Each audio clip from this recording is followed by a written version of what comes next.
Hey guys, tonight we're stepping back into a time when a woman could be judged for her posture, her perfume, and whether she ordered the fish. We're talking about the 1950s, an era of poodle skirts, brill-creamed hair, and dating rules so elaborate they could fill a handbook. Which they did. Multiple handbooks, written by men. Tonight's topic: the jaw-dropping, eyebrow-raising, deeply unhinged etiquette rules that 1950s women were expected to follow on a first date. Before you get comfortable, a huge thank you to everyone who suggested tonight's topic. Your comments genuinely shape what this channel does, and I mean that. If you enjoy what I put together here, please do like the video and subscribe, but only if you actually want to. Leave a comment telling me where you're listening from and what time it is for you. Somehow someone is always listening from a laundromat at 2 a.m, and I respect that energy completely. Also, we're now on Spotify. Find the link in the description if you'd like to drift off to this there instead. Now dim those lights, turn on a fan if you have one, pull the blanket up, get horizontal if that's where you're headed, and let's pause for a moment. Have you ever wondered what dating actually looked like in 1953? Did women have to laugh at everything, even the bad jokes? Were there rules about who opened the car door and what happened if he forgot? Could a woman ask a man out, or was that a criminal offence? What happened if she ordered too much food, too little? Were ankles still a topic? Could you sneeze? Were feelings allowed, or did they need to be pre-approved and returned before 10 o'clock? Congratulations, you've just woken up in 1952. You have a date in 3 hours, a girdle that doesn't quite fit, and a copy of 17 magazine that has told you 17 contradictory things about how to act tonight. Good luck, you're going to need it. Before the date even began, there was a rule that functioned less like social guidance, and more like a constitutional amendment. The woman did not ask the man out. Full stop. No exceptions. Not even if she had been deeply, obviously interested for months. Not even if he was oblivious in a way that bordered on performance art. The invitation had to come from him, and if it didn't come quickly enough, a woman's job was to make herself available, visible, and charming enough that he eventually got the idea. Experts of the era, and there were many, all of them thrilled to have opinions about other people's romantic lives, warned that a woman who asked a man out risked frightening him off, seeming desperate, or worst of all, appearing modern. That last one was delivered like a diagnosis. So what did a woman actually do while she waited? She engineered proximity. She made sure to be at the right social events, the right church dances, the right work gatherings. She laughed at the right moments and looked interested without looking eager, which is a distinction that requires more emotional precision than most people give it credit for. She was warm but not too warm, available but not obviously available. She was, in short, performing the role of a woman with no particular agenda, while quietly running a very specific agenda. The advice columns of the 1950s were absolutely certain about this. Magazines like 17 and Mademoiselle ran features with titles that made the situation sound simple: how to get him to notice you, how to make him think asking you out was his own idea, how to be irresistible without being obvious about it.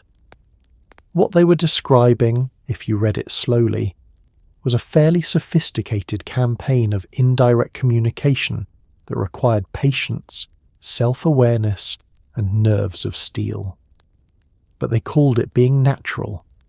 The logic behind the rule was, as with most 1950s dating logic, a mixture of gender theory, social anxiety, and the assumption that men were fragile in very specific ways.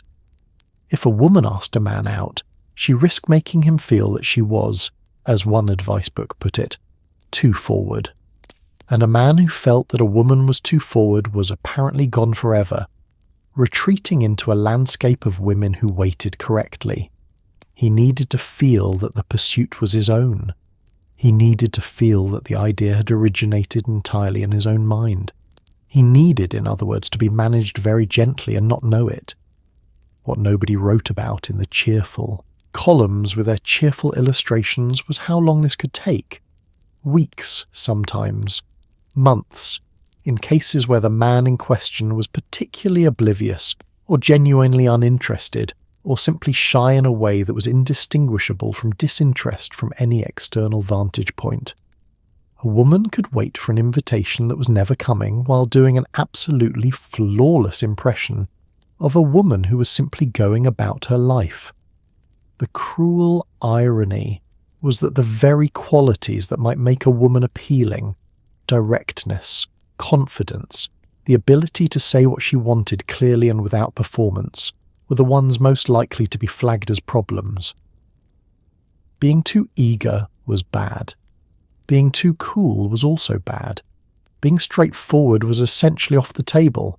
She had to want it, but not show that she wanted it, while making sure he eventually wanted it enough to say so. This was considered romantic. It was also considered normal. Nobody appeared to find this exhausting, or if they did, they had the good sense not to say so in print. And when the invitation finally came, after all the waiting and the engineering and the very careful appearing to not care, she was expected to receive it with a smile that suggested it was a pleasant surprise, which after weeks of orchestrating exactly this outcome, it absolutely was not. But she smiled anyway. She was very good at that by now. Even if a woman was so excited about an upcoming date that she had mentally planned the wedding seating chart, the etiquette of the era demanded that she receive the invitation with something close to serene indifference, not coldness exactly.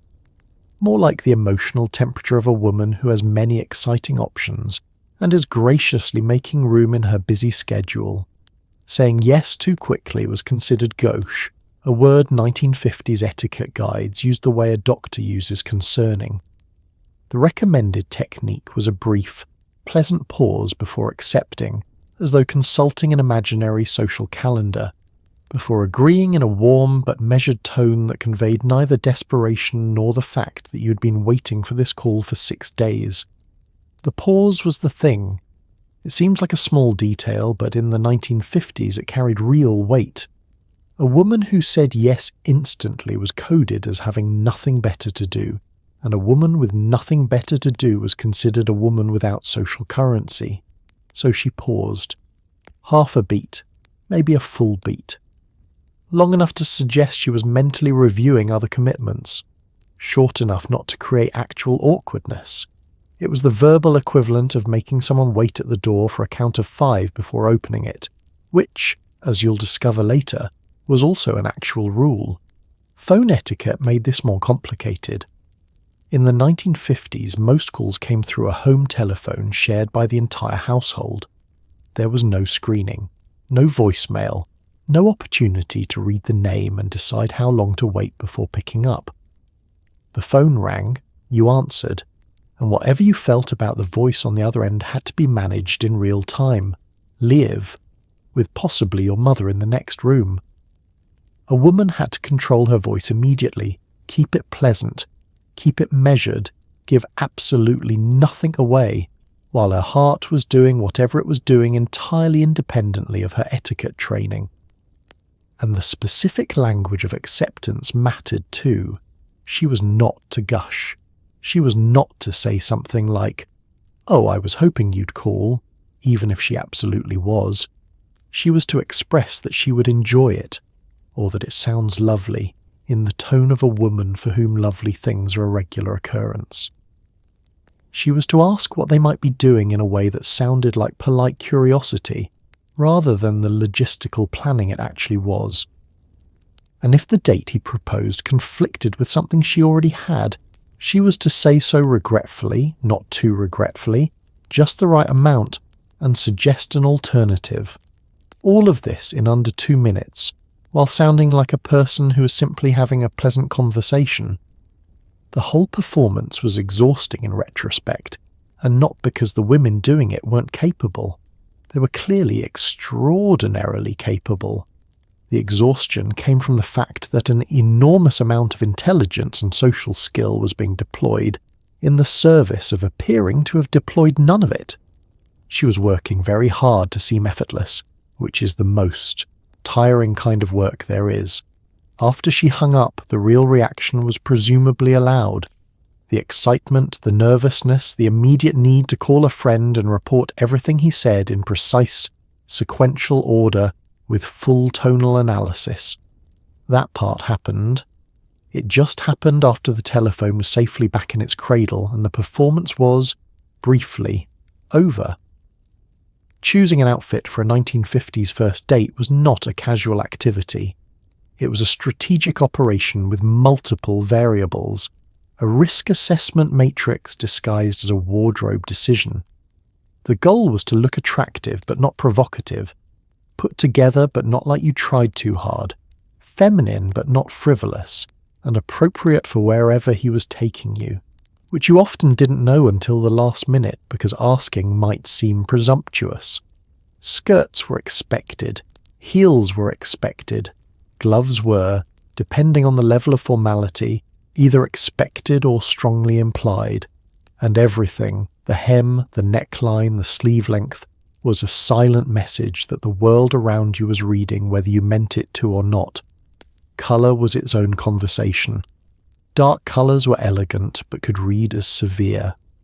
Pastels were sweet but could tip into childish. Red was the most dangerous choice available to a woman with a social reputation she wanted to preserve. Considered by some corners of the advice literature as bold, by others as a coded declaration of intentions she had not made. Floral prints were safe but could seem girlish.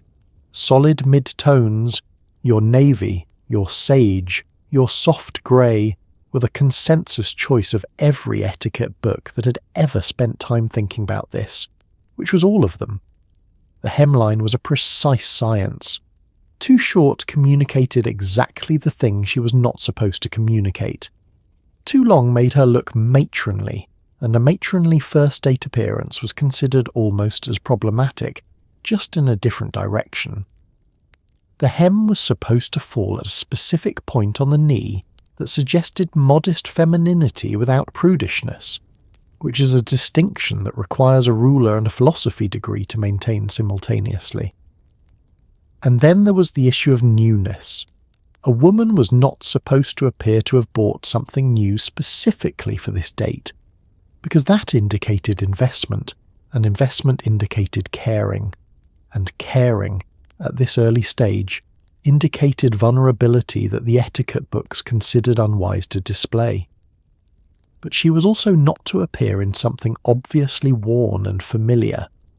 The ideal was an outfit that looked new without looking purchased for the occasion, which meant either she had worn it once before for exactly this purpose of aging it appropriately, or she was very good at ironing and applying just the right amount of casual confidence to a dress she had acquired yesterday.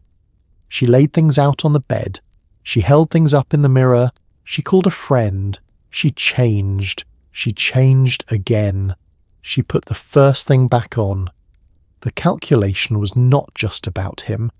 It was about every person who might see her in public that evening, every woman who might assess her choices, every impression she would leave on the permanent social record of her immediate community. She was not dressing for a date. She was dressing for a verdict, and she had to look like dressing for a verdict was something she did without thinking.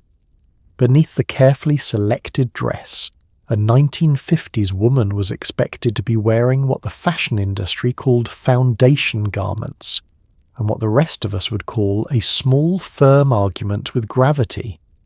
Girdles, corsets, and structured undergarments were not merely shapewear.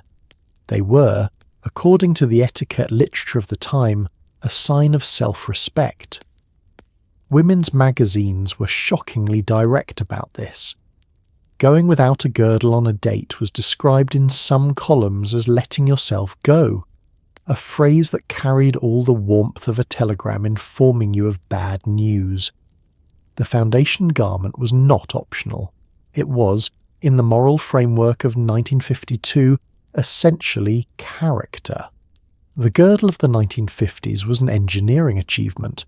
It was constructed from elastic, boning, and a material called lastex that had all the give of a firm handshake. It came in various configurations, some stopping at the waist, some extending down to the mid-thigh, some including garters for the stockings that were also separately mandatory. It was put on in the morning and not removed until the day was over. This was not considered a hardship. This was considered getting dressed. What it did to the body was visible and intentional. A smooth, controlled silhouette that matched the hourglass ideal of the era with the reliability of a well-calibrated machine. What it did to the act of sitting, bending, breathing deeply, or eating a full meal was considered beside the point. Comfort was not the goal. The goal was the appearance of effortless perfection, and if achieving that appearance required something that functioned like a very determined external skeleton, then that was simply part of the process.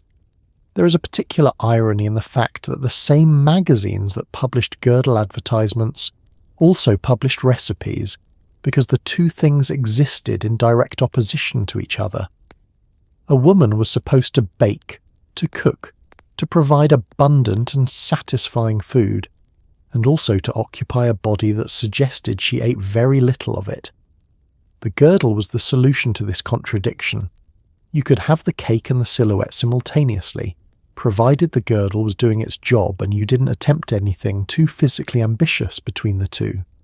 By the time a woman was actually on her first date sitting across a restaurant table, breathing at approximately 70% of her normal lung capacity, the girdle was simply part of the background. She had been wearing it long enough that she no longer noticed it the way you stop noticing a tight hat after the first hour. It was just there, quietly maintaining the structural integrity of the evening, doing what it had been purchased to do, and nobody talked about it. That was also part of the arrangement. The foundation garment existed, everyone knew it existed, and it was discussed in advertising but never in conversation. It was the great open secret of 1950s femininity, the scaffolding behind the effortless facade, reliable and invisible, and completely uncomfortable, holding everything carefully in place. No woman of the 1950s arrived at a date having simply washed her face and run a brush through her hair. That was not how it worked. Hair was set, sprayed, pinned or curled into something that required advanced planning and in many cases the structural integrity of a small building. Makeup was applied in layers, each one serving a distinct social purpose. Foundation for a smooth canvas, rouge for life and approachability, lipstick for femininity, powder to set it all so that none of it moved for the duration of the evening. The goal was to look naturally pretty, which is to say, to look like you had spent 30 minutes achieving something that took an hour and a half. Smudged lipstick was a catastrophe. Chipped nail polish was a confession. The hair was, in many ways, the bigger project. The 1950s silhouette demanded specific shapes, soft waves, pin curls, victory rolls in the early part of the decade, giving way to sleeker, more sculpted looks as the years progressed.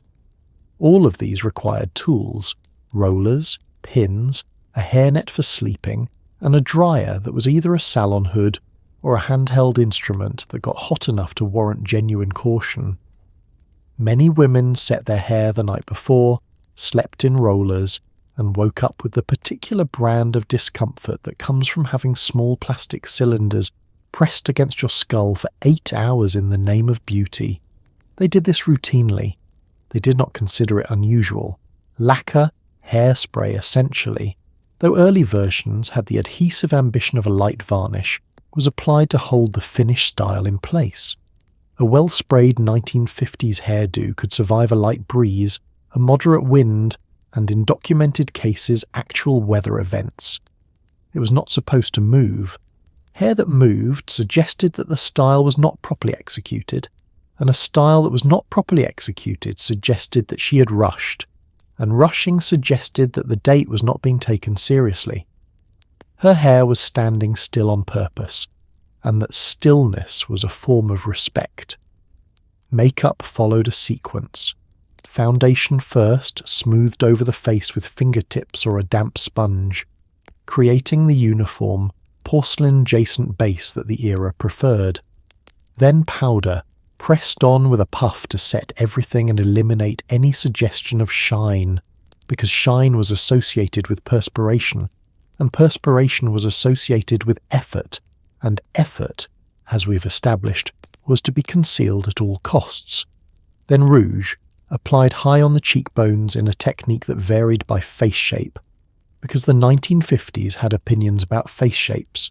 Then mascara, applied with a brush to a small cake of product that required water and patience. Then finally the lipstick. The lipstick was the punctuation mark of the whole composition. Red, coral, pink, berry. The choice was personal, but the application was precise. Lipstick was applied with attention, sometimes over a lip liner that had been drawn first, because freehand lipstick that bled into the skin above the lip line was the kind of error that a woman spent the rest of the evening aware of. She blotted once on a square of tissue. She checked in the mirror. She put everything back in her compact. She looked, from the outside, like she'd been born this way. That was exactly the point. Perfume in the 1950s was considered essential. A woman who wore none risked being described as plain, in that particular way the era had of delivering insults dressed as observations. But there were rules, because there were always rules. A woman was to apply perfume lightly, to the pulse points, so that it arrived before she did, just barely, like a polite introduction. Too much perfume indicated poor judgment. The etiquette books of the era did not say this gently. They said it the way a disapproving aunt says things, with a smile and completely without mercy. The ideal scent was something floral or powdery, soft and undemanding. Anything that announced itself loudly was considered the olfactory equivalent of talking over someone at dinner. The pulse points were specific. The wrists, the inside of the elbows, the base of the throat, behind the ears. These were the places where the skin ran warmest, where the body's own heat would lift the fragrance and carry it gently into the surrounding air. The science behind this was real, and the 1950s knew it. What it produced was a woman who was lightly, pleasantly scented in a radius of approximately 3 feet, close enough to be noticed when it mattered, invisible at conversational distance, which was considered exactly right.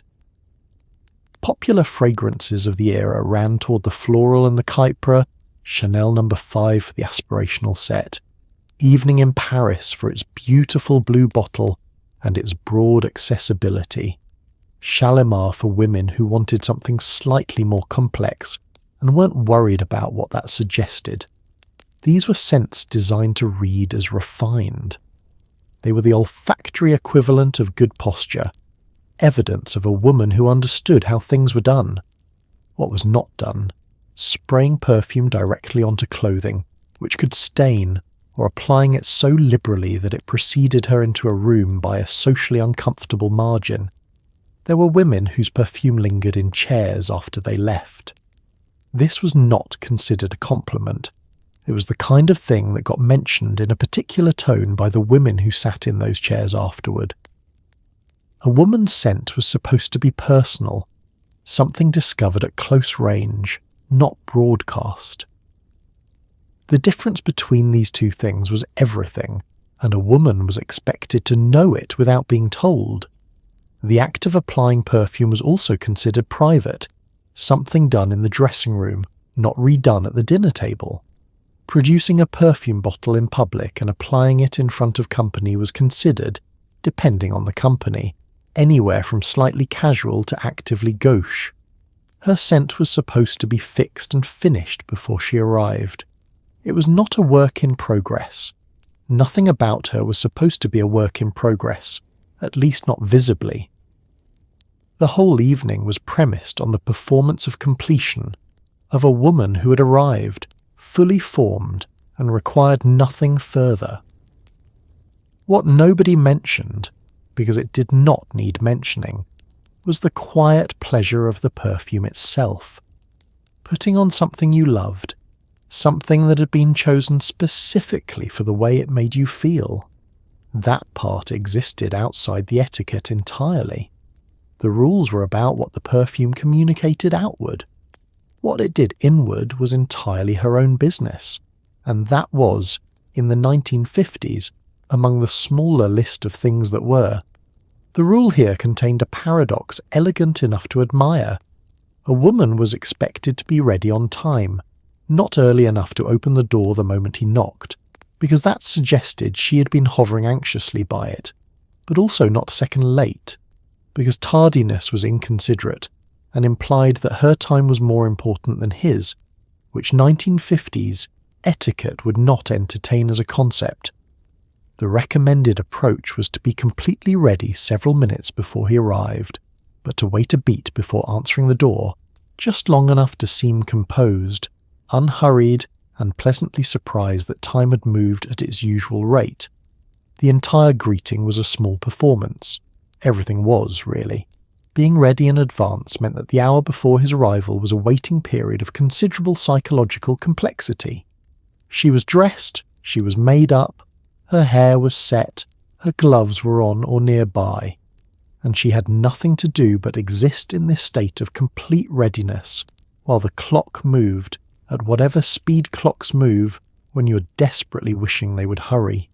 She could not sit somewhere that would crease the dress. She could not engage in any activity that might disturb the hair. She could not eat anything that might affect the lipstick.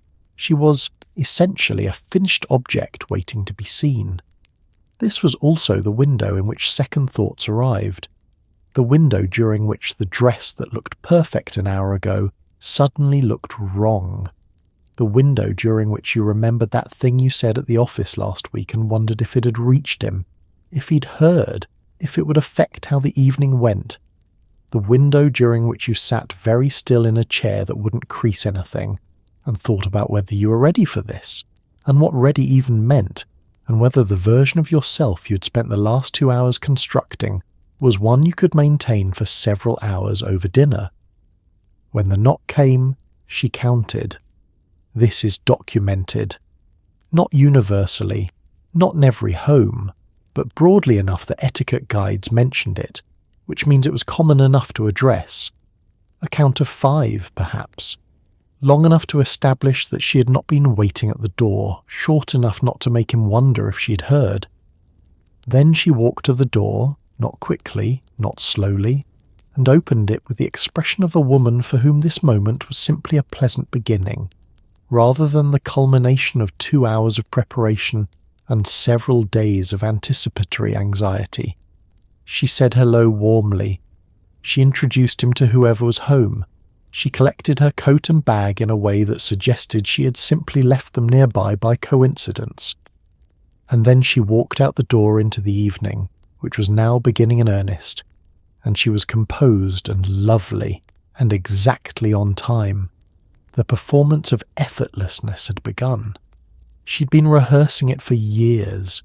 If a woman still lived with her family, which many did, because 1950s women often moved from their parents' home directly to a husband's, then the beginning of a first date included a brief, charged encounter with whoever happened to be in the living room. Etiquette was clear. Her parents should be greeted warmly, the young man should stand up straight and use their last names, and the woman herself should make introductions gracefully, warmly, and with the calm confidence of someone who has definitely not spent the last 20 minutes panicking. Her family's approval was not technically required for a first date, but their disapproval was absolutely a factor, and everyone in the room understood that the next 10 minutes of small talk were quietly being evaluated. The father was the particular variable. 1950s fathers of daughters occupied a very specific cultural role on date nights, part gatekeeper, part audition panel, part atmospheric pressure system. He might be warm and jovial, extending a handshake and asking about the young man's work or family or general plans for the evening. He might be pointedly quiet, which communicated the same message in a different register. He might ask about the car, which was not actually about the car. He might mention what time he expected his daughter home, which was not a suggestion. The young man being greeted understood all of this. The daughter understood all of this. The father understood that they understood it. And everyone maintained the fiction of a casual living room conversation, while the actual conversation hummed underneath. The mother operated on a different frequency. She noticed the dress, the hair, the shoes, the demeanour of the young man, all of it catalogued in the first 30 seconds with an efficiency that would impress a military intelligence analyst. She offered something to drink, which was not really about the drink. She asked the young man how he knew her daughter, or how the evening had been planned, and she listened to the answer with an attention that was entirely out of proportion to the apparent casualness of the question. She was gathering data. She would share her conclusions later, in the kitchen, with the thoroughness of a woman who'd been doing this work for years. The woman at the centre of all of this, the one being evaluated, introduced, and quietly assessed from 3 directions simultaneously, maintained her composure. She was warm to the young man. She was warm to her parents. She participated in the small talk with a lightness that suggested nothing was at stake, when in fact multiple things were at stake and she was tracking all of them at once. She had done a version of this her whole life. The specific configuration was new, the underlying skill was not. And then it ended. The small talk concluded.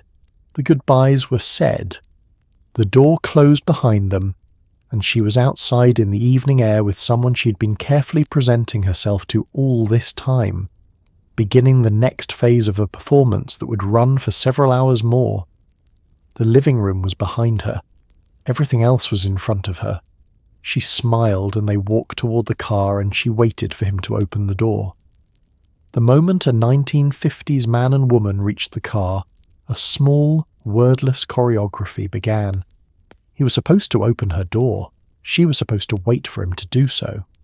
If he forgot, through inattention, nervousness, or not having read the same rulebook, she was not to open it herself if she could avoid it, because some etiquette writers suggested this might embarrass him, and an embarrassed date was considered a poor beginning.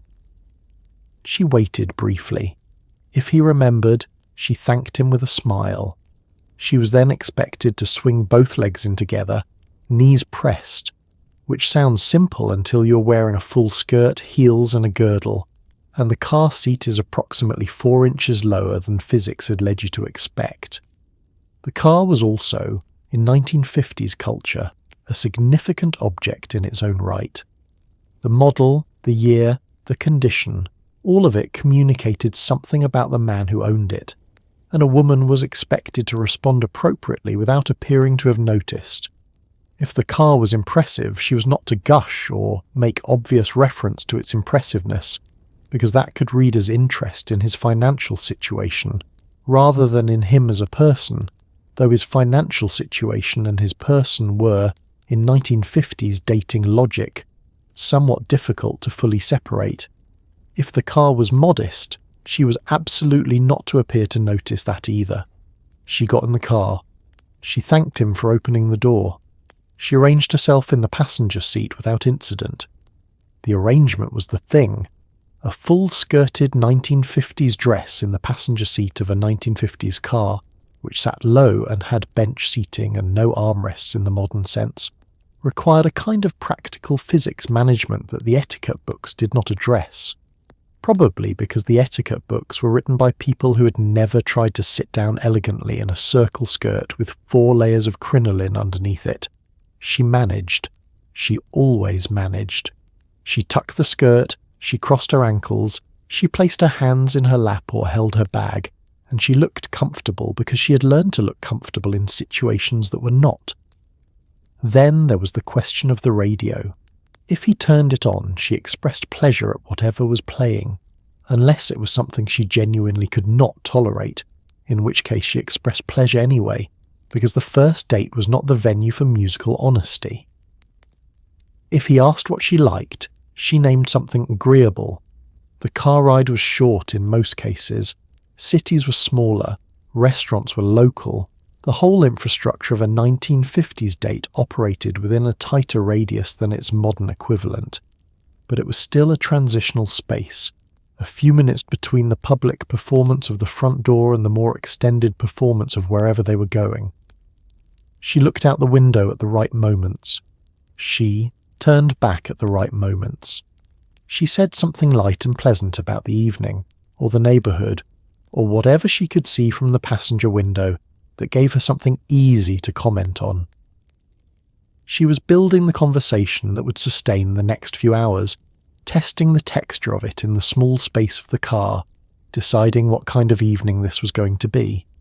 And the car moved through the streets, and the radio played something from the era, and she sat with her ankles crossed and her hands in her lap, and she looked, from the outside, like a woman who was simply going out for the evening, which she was, just with considerably more running in the background than anyone could see. On a first date in the 1950s, conversation was a minefield through which a woman was expected to walk in heels, smiling. There were subjects she was not to raise: her own ambitions, any previous boyfriends, money, her opinions on politics, and anything that might make her seem difficult, competitive, or, the era's favourite descriptor, strong-willed. She was to ask questions about him, listen with visible interest, and respond in a way that was warm, engaged, and light. Not too light.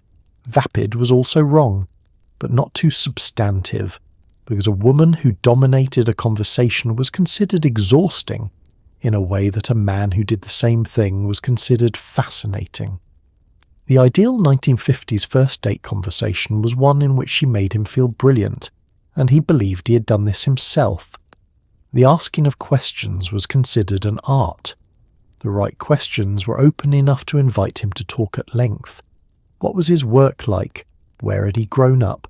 Did he have family nearby? And specific enough to make him feel that she was genuinely interested in the particular answers rather than conducting a general survey.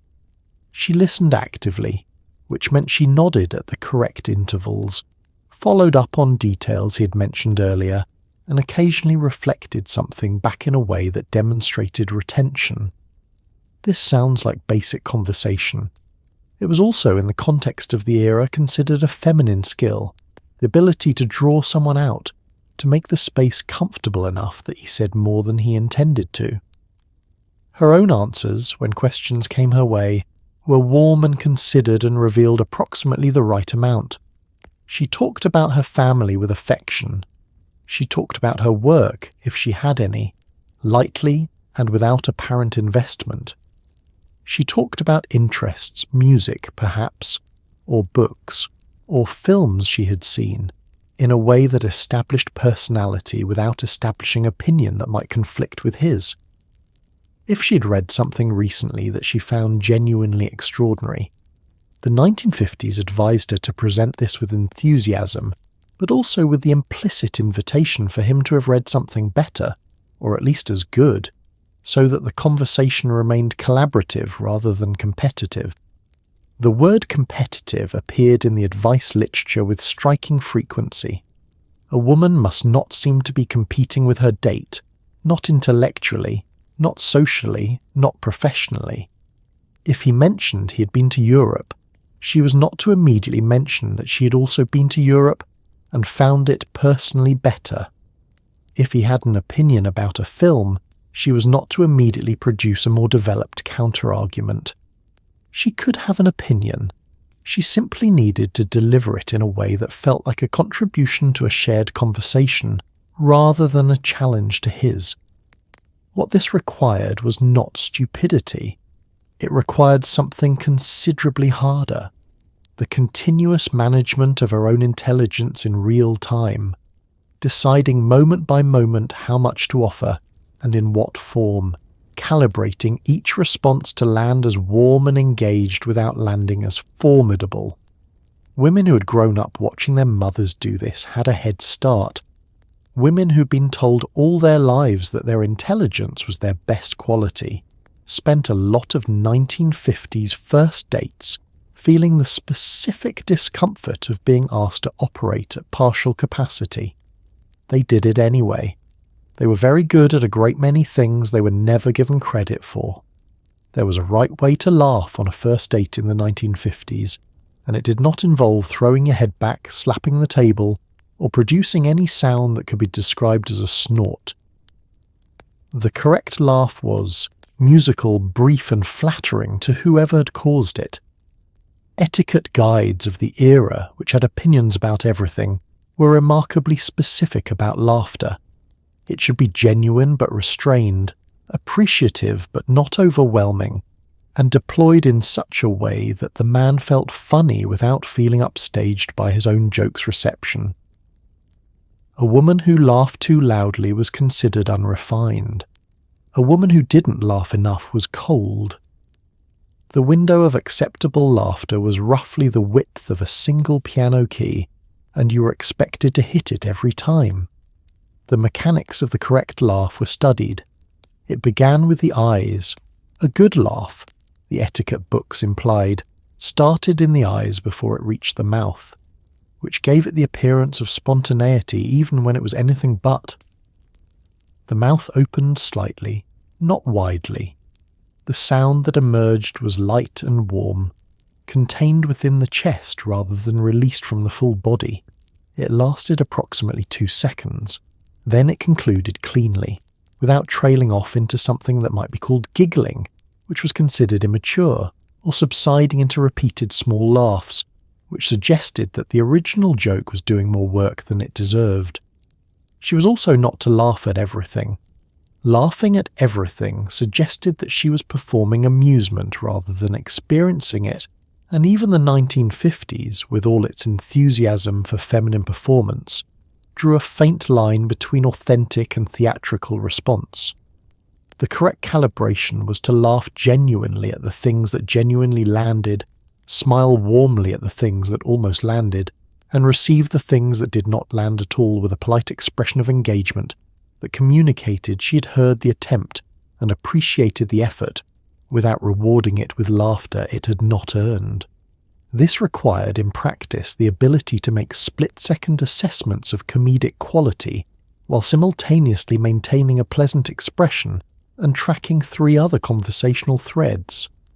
It was the social equivalent of patting your head and rubbing your stomach while also carrying on a separate conversation with someone else entirely. And yet women did it, continuously, across millions of first dates in the 1950s, because the alternative, laughing however you actually laughed, at whatever you actually found funny, at whatever volume the moment produced in you, was simply not what the era had in mind. The snort was the great enemy. It appeared in advice columns with a frequency that suggests it was a genuine and recurring concern.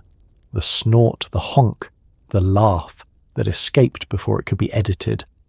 Women with naturally exuberant senses of humour spent a considerable portion of the 1950s quietly engineering the suppression of their own funniest responses to funny things, because the laugh that came naturally was too large, too uncontrolled, too much like a real person genuinely amused.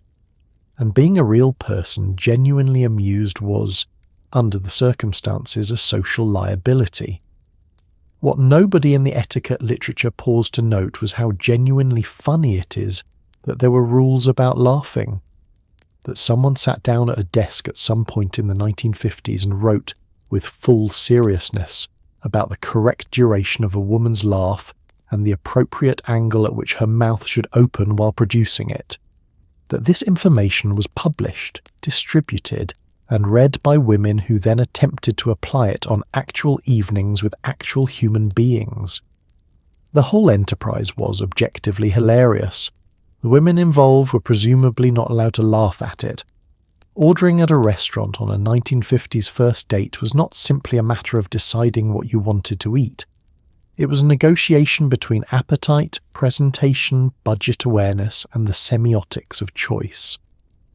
Many etiquette guides recommended that a woman not order the most expensive item on the menu, because this suggested she was taking financial advantage of her date.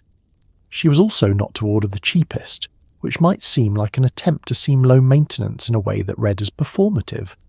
She was to order something in the middle, something elegant, manageable, and not messy to eat. Spaghetti was widely flagged as risky.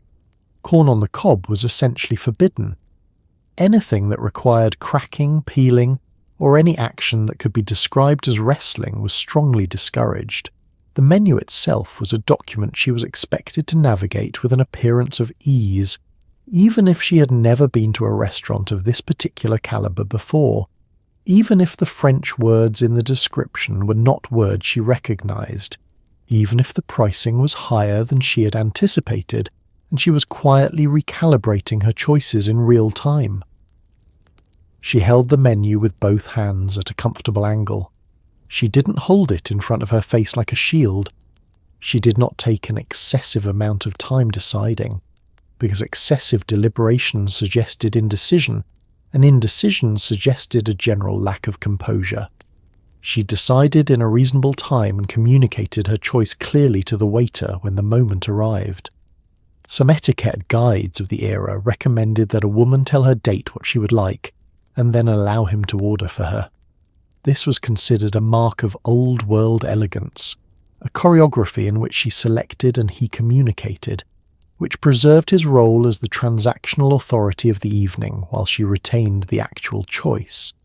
It sounds archaic because it is archaic, but it was presented at the time as romantic, evidence of a partnership in which roles were clear and everyone knew their part, and the whole thing proceeded smoothly because nobody deviated from the script. The food itself had to be manageable.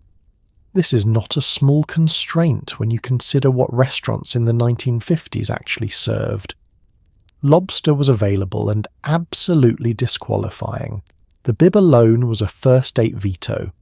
Soup was risky, particularly anything that required tilting the bowl. Salad was acceptable if it arrived pre-dressed and in pieces small enough not to require cutting. A composed plate, something that stayed where it was put and could be addressed with a fork in a series of small, clean bites, was the ideal. She ate it without incident. She did not make sounds about how good it was that were too emphatic. She did not lean forward in a way that brought her too close to the plate. She ate like a person for whom eating in public was something she'd done many times before without consequence, which she had. This was just the version of it with more observers. What she actually wanted, statistically, was probably the thing she did not order. The big plate of something warm and satisfying that she would have ordered for herself on any other evening, in any other context, without a moment's self-consciousness. The thing that was too messy, or too expensive, or too obviously enthusiastic about food as a concept. She ordered the correct thing instead. It arrived. It was perfectly fine. She ate about 2/3 of it, which was also correct. She said it was lovely. Some of it genuinely was. Having ordered correctly, a 1950s woman then faced the challenge of actually eating, which etiquette transformed into something resembling a competitive event with invisible judges. Small bites were essential.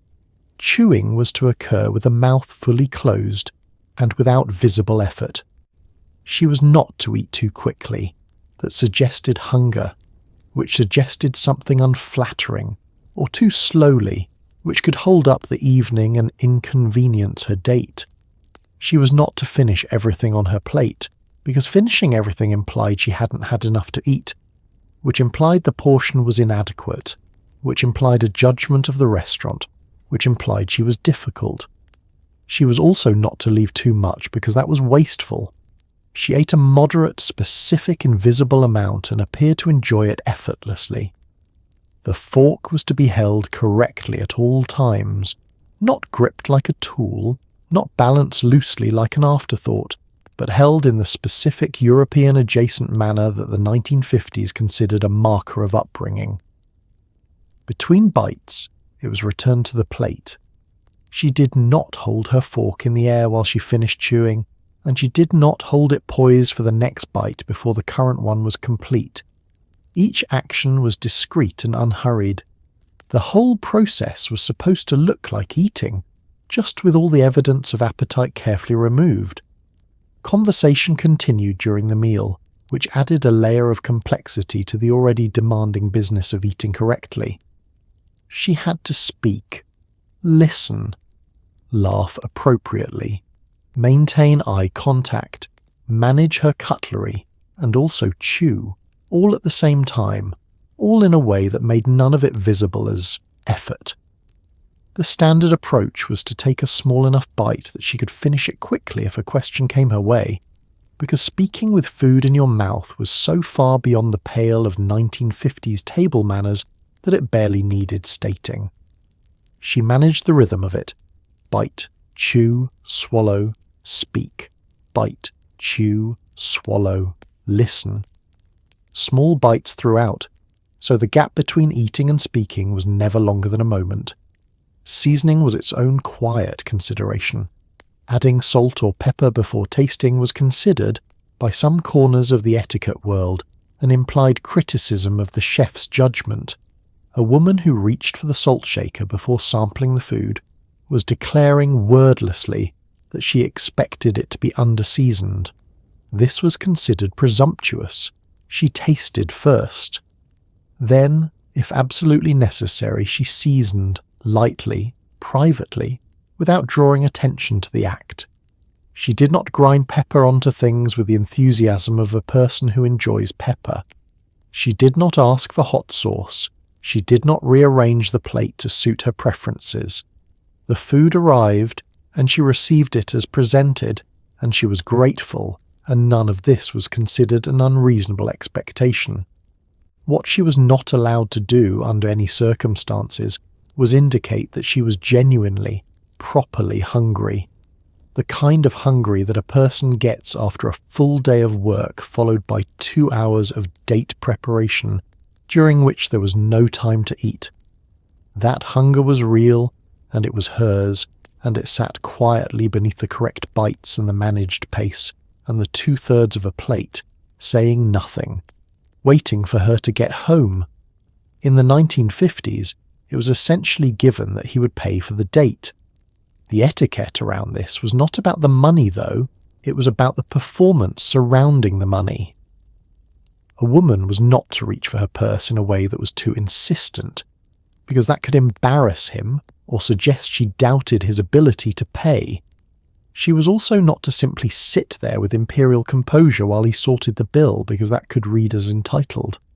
The recommended behaviour was a gracious, brief gesture toward her purse, a token offer that both parties understood she did not intend to complete, followed by an expression of genuine gratitude when he waved it off. This 3-second exchange required the precise calibration of a Swiss watch. The moment the bill arrived was one of the more ritually dense moments of the entire evening. It landed on the table, sometimes on a small tray, sometimes tucked into a folded sleeve of leather, and the way each person responded in the next few seconds communicated volumes. He was supposed to reach for it without hesitation, because hesitation suggested uncertainty about his own intention to pay, which the etiquette considered an unacceptable ambiguity. She was supposed to not reach for it immediately, giving him the uncontested first movement. Then, after a brief and natural pause, she made a gesture, a slight movement toward her bag, perhaps a small inquiry about splitting, and he declined, and she thanked him, and the whole transaction was complete in the time it takes to pour a glass of water. What she was thanking him for mattered as much as the thanks itself. A thank you that was too effusive suggested she was surprised that he had paid, which implied doubt about his intentions or his means, neither of which was a flattering implication. A thank you that was too brief seemed ungrateful, which was its own problem. The correct thank you was warm, specific, and delivered with the genuine ease of a woman who appreciated the gesture without being undone by it. Something like that was a lovely evening, or thank you so much, simple, complete, emotionally calibrated to the exact temperature required. There was, underneath all of this, a transaction that nobody named. He paid. She'd been charming and attractive and attentive and pleasant all evening. The equation was not stated because stating it would have introduced an honesty that the era preferred to leave comfortably unexamined. The date was not formally transactional, and yet both parties understood that something was being exchanged: his financial investment, her social performance, and that the success of the evening would be evaluated partly on whether each side had delivered what the other had reasonably come to expect. Nobody put it this way. Everyone understood it this way. She picked up her coat, her gloves, her bag. She stood when he rose because standing before him would have been too eager, and remaining seated while he stood would have been too casual. She timed it to coincide with his movement, which is the kind of social awareness that gets called instinct when it is actually practice. And then they left the restaurant together, into the night, moving toward the final act of the evening, which had its own set of rules waiting patiently at the front door. Giving a compliment on a 1950s first date was straightforward in principle and treacherous in execution.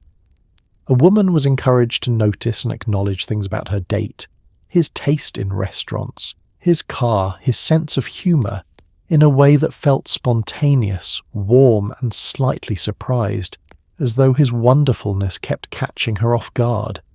She was not to compliment him so extensively that it became flattery, which the etiquette books treated as manipulative. And she was certainly not to follow up a compliment about him with a related observation about herself, because that redirected the focus, and the focus for much of the evening was meant to stay on him. Her job was to be the warm light by which he looked good. This was not considered strange at the time. The mechanics of the well-placed compliment required a light touch and good timing. Too early in the evening and it seemed rehearsed, as though she'd arrived with the compliment prepared, which suggested calculation. Too late, and the moment had passed, or worse, the compliment now seemed like a consolation offered at the end of an evening that hadn't gone especially well. The ideal window was somewhere in the middle of the evening, delivered as though something he had just said or done had called it naturally to mind. It was to sound like a discovery. It was not to sound like a strategy. These are different things that look identical from the outside, and producing one while executing the other is a skill. The compliment itself needed to be specific. Generic praise. He was so nice. The evening was so lovely, registered as politeness rather than genuine observation, and politeness was not the same as being noticed. A specific compliment communicated that she had been paying real attention, that she had clocked the particular way he handled the waiter, or the fact that he had remembered something she mentioned earlier, or the specific restaurant choice that suggested he had thought about her preferences. Specificity was the evidence of attention, and being attended to was the thing people actually wanted under all the surrounding etiquette. What she was not to do was immediately follow the compliment with a parallel observation about herself. This sounds obvious, but was apparently difficult enough in practice that advice writers addressed it directly. The pattern they were warning against looked something like this. "You have such a wonderful sense of humour," my mother always says. "I have a good sense of humour too." This takes the gift of the compliment, redirects it, and lands back in her own territory, which is the conversational equivalent of handing someone a present and then opening it yourself. She was to compliment and then stop. She was to let the moment belong to him. Then she was to move the conversation forward, which was also technically her job. What the compliment was really doing beneath the etiquette was maintenance. It was sustaining the emotional atmosphere of the evening, managing his comfort and his confidence, ensuring that he felt good enough to continue being open and pleasant and present. This was labour. It was invisible, continuous, and skillful labour, performed by someone who was simultaneously managing her own discomfort, her own curiosity, her own judgment of how the evening was going. She was, in effect, running two evenings at once, the one that was visible and the one that was hers, and the one that was hers never quite got the same careful attention. Any mention of a previous boyfriend, a current admirer, or any man who occupied space in her life beyond the one sitting across from her was, according to the etiquette of the 1950s, essentially a social grenade. A woman who mentioned an ex on a first date was considered either careless or calculating, and neither was good. Careless suggested she lacked discretion. Calculating suggested she was using the information to provoke jealousy, which was considered manipulative, despite the fact that advice columns of the same era occasionally suggested doing exactly that.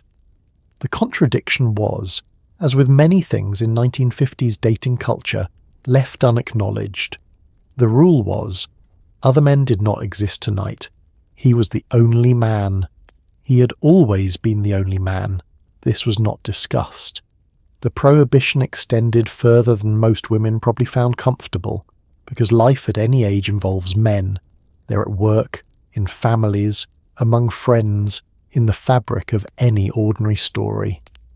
A woman who had a funny anecdote about something that happened at the office involving a male colleague was expected to assess, before telling it, whether the mention would create an implication she did not intend. A woman who wanted to reference a film she had seen, and films in the 1950s were often seen with company, needed to decide whether to omit who she had seen it with if that company happened to be male, even if it was a brother or a cousin or a friend of no romantic significance whatsoever. Other men were categorically a complicated topic. There was a specific figure in all of this who required the most careful management: the ex. The previous serious boyfriend, or the man she had almost been serious with, or the one she had perhaps been serious with longer than was wise, who had left her with opinions about relationships that she had definitely not fully resolved. He was to be invisible, not mentioned, not hinted at, not even implied through the particular way she reacted to something her date said that happened, to accidentally echo something the other one used to say. The ex was a ghost she was expected to carry without rattling.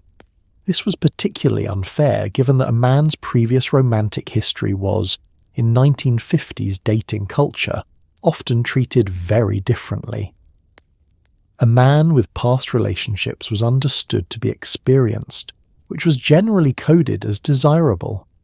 A woman with past relationships was navigating a much more complicated set of implications, where the mere existence of previous attachments could be weaponized or misread, so she kept it quiet.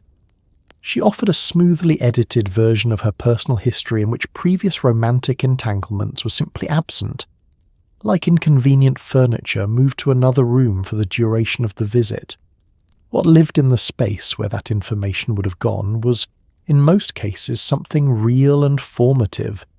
The actual texture of her romantic history, the things she'd learned and the things that had cost her, and the specific way those experiences had shaped what she was looking for now. All of it had been carefully packed away before she got in the car. The version of herself she had brought to the table was accurate but edited, honest but incomplete. She sat across from a man who knew almost nothing about her and smiled, and the evening moved forward, and somewhere in the omission was a person he had not met and would not, at least not tonight. In the 1950s, many women, particularly younger ones or those still living at home, operated under a curfew, and a first date that pushed against it was considered poor planning on someone's part. The goodbye at the end of the evening was its own distinct event, with its own unwritten script. She thanked him. He walked her to the door. There was a moment, brief, charged, historically significant, in which the question of a goodnight kiss hovered in the air between them. Etiquette was fairly clear. A first date kiss was acceptable, but a woman who seemed to expect one, or who leaned in first, or who made the kiss longer than propriety allowed, was sending signals. What signals exactly depended on who was doing the reading. Everything depended on who was doing the reading. The curfew was usually set by parents, sometimes explicitly stated, "Be home by 11, and sometimes communicated through a combination of expectation, front porch lights left on, and the particular silence that descends on a household when its occupants are waiting for someone without admitting they are waiting. A woman who arrived home after curfew owed explanations that were inconvenient for everyone, and a man who kept her out past it was demonstrating either poor planning or insufficient respect for the household's expectations, both of which reflected on his character before the second date had even been proposed.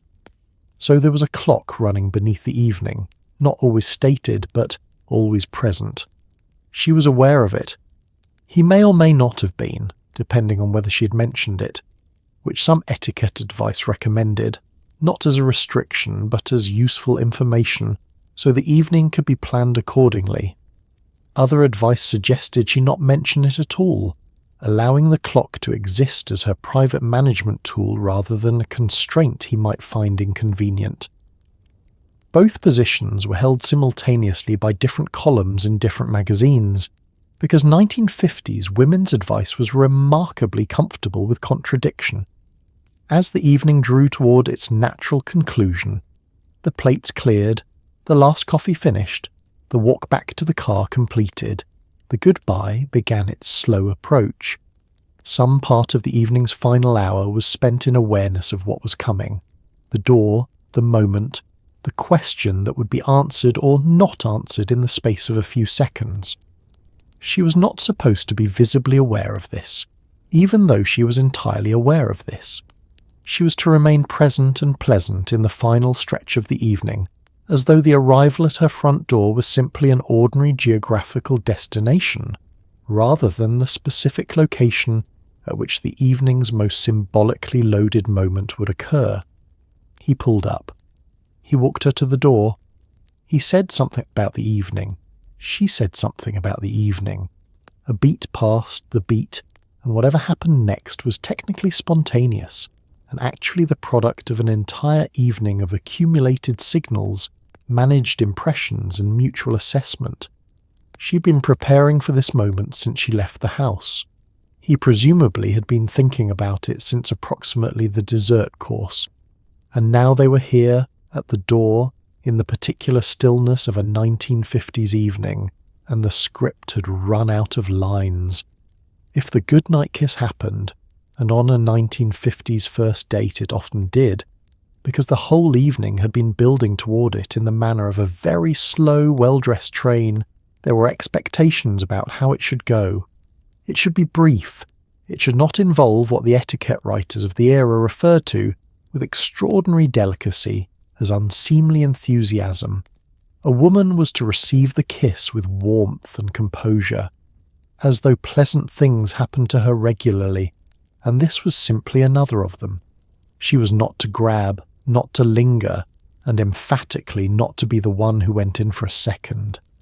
If she felt she had liked it rather more than the etiquette allowed for, this was information she was to keep entirely to herself, possibly forever. The etiquette around the kiss was built on a foundational principle that ran through every aspect of 1950s first date conduct. A woman's desire was to be present but invisible. She was to be responsive enough that the kiss felt reciprocated. A truly one-sided kiss was considered embarrassing for the man and ungenerous of the woman, but controlled enough that her response communicated warmth rather than appetite. The difference between these two things was understood to be morally significant in the 1950s in a way that applied almost exclusively to women, which is the kind of arrangement that seems fair to one of the parties involved. There was also the question of what the kiss meant going forward. A first date kiss was not nothing. It was, in the social accounting of the era, a declaration of mutual interest, a small but legible entry in the ledger of a relationship that may or may not materialize into something further. A woman who kissed on the first date was not necessarily considered fast. The vocabulary was more nuanced than that, and depended heavily on how the kiss had been conducted, but she was aware that the kiss was now part of the record. It had happened. It would be remembered. It would factor into how he thought about her, and equally how she was perceived if the evening's events were ever discussed in company that included people with opinions. The lipstick was a practical consideration that nobody in the etiquette books addressed directly, but that every woman navigating this moment was quietly calculating. The lipstick she had applied an hour and a half before the evening began, blotted once on tissue set with powder, was now approximately 4 hours old and had survived a meal, several drinks, and a great deal of careful conversation. It was not at its best. Whether it was at a level of presentability she was comfortable with, given that a kiss was now happening, was a question she had been intermittently aware of for some time and could do nothing about. After the kiss, she said goodnight. He said goodnight. She went inside, the door closed, and then finally in the privacy of her own front hallway, whatever she actually felt about the evening was briefly and entirely hers. The performance was over, the notes could be taken, the debrief could begin. She stood in the hallway for a moment and took a full, unmanaged breath, which felt after several hours like something of a luxury. Then she went to find the telephone. There existed in 1950s dating culture a sprawling, unwritten catalogue of prohibited conversational topics that a woman was expected to know, intuit, and avoid without being told. At the top of this list, money, her own financial situation, her family's financial situation, his likely financial situation, all off limits. Also, health problems, family drama, strong political opinions, ambitions that exceeded what he might find comfortable, any hint of previous heartbreak, her opinions on his opinions, and anything that could be described as a grievance. What remained, once all of this was removed, was a fairly narrow conversational corridor, pleasant, agreeable, lightly humorous, through which a woman was expected to walk gracefully for several hours while appearing to be entirely at ease. The health prohibition deserves a specific mention, because it extended further than most people would guess.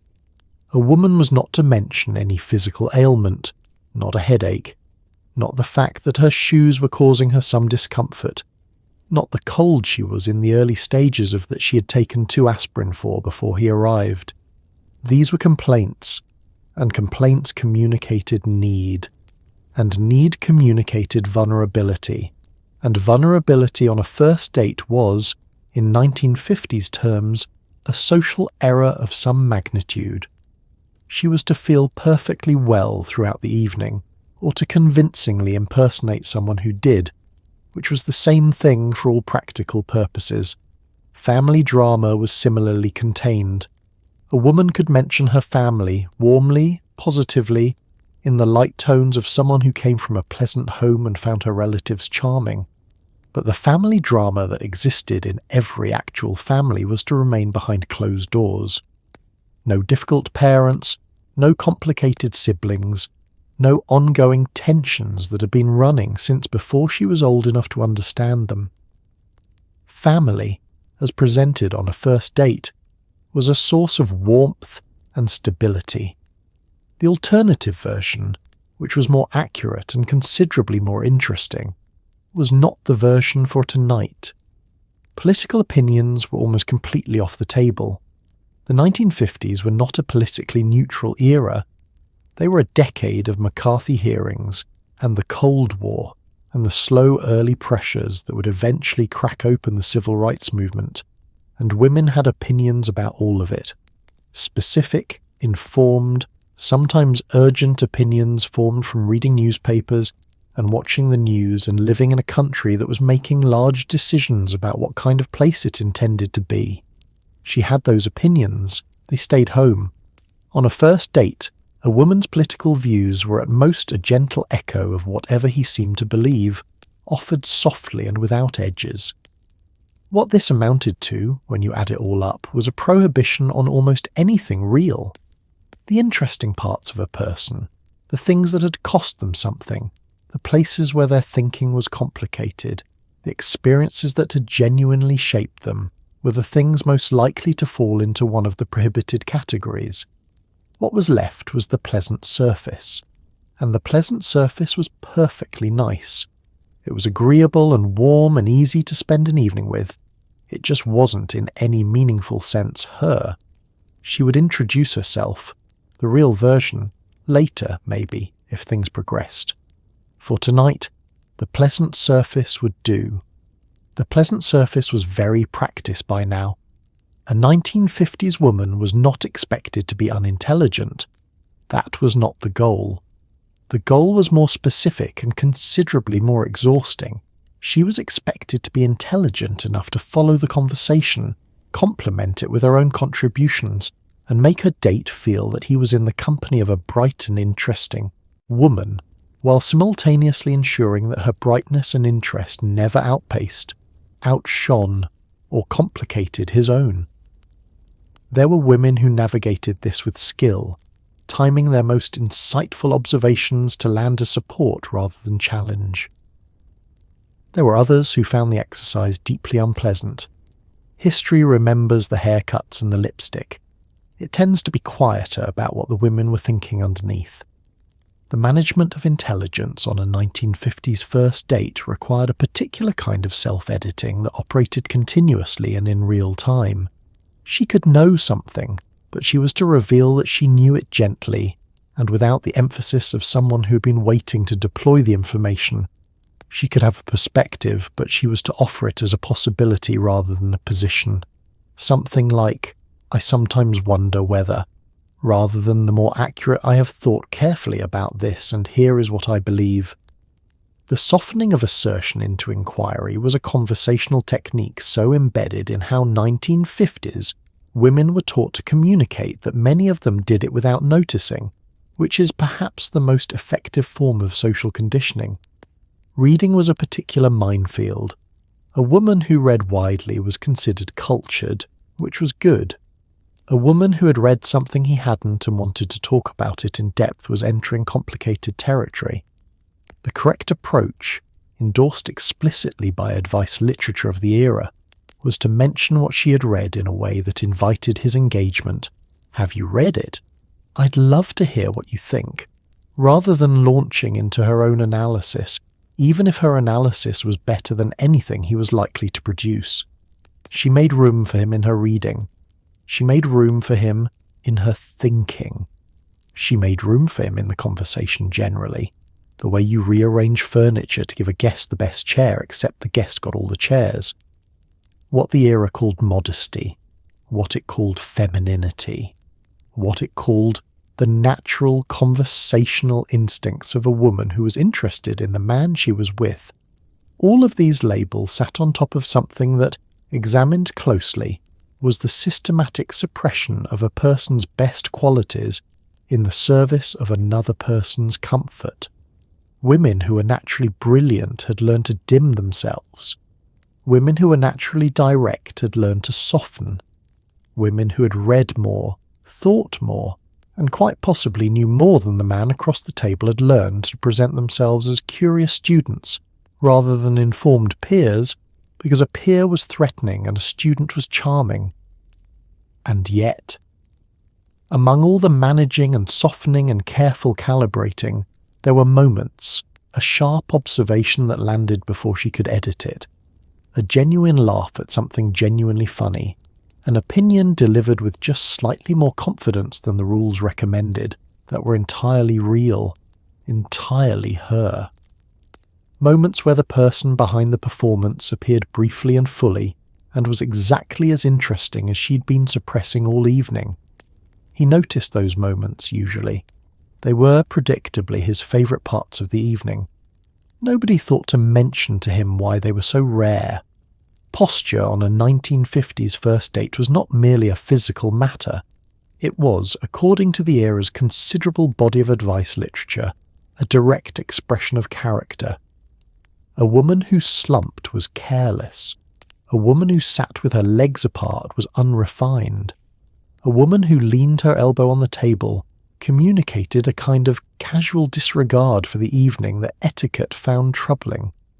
The correct position involved a straight back, both feet on the floor or ankles crossed neatly, hands in the lap when not in use, and a general impression of effortless composure, as though your spine had always been this straight, as though you had never in your life sat on a couch sideways with a bowl of cereal, because people like you simply did not do that.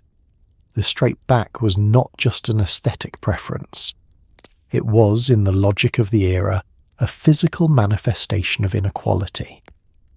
A woman who held herself well was a woman who had been raised well, who took herself seriously, who understood the importance of the impression she made on the world around her.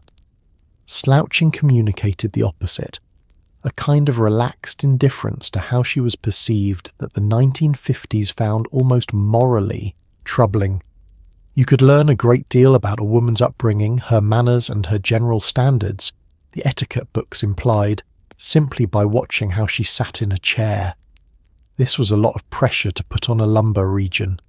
The ankles crossed position, both feet on the floor, ankles neatly overlapping, knees together, was the foundational lower body posture of the 1950s woman in public.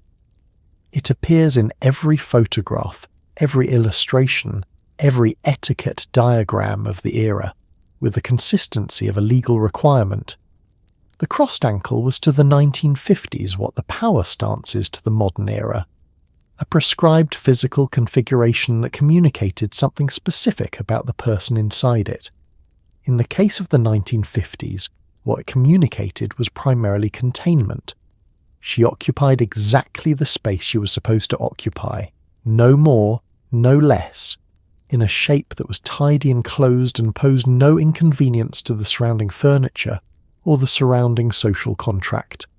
Sitting down itself required practice.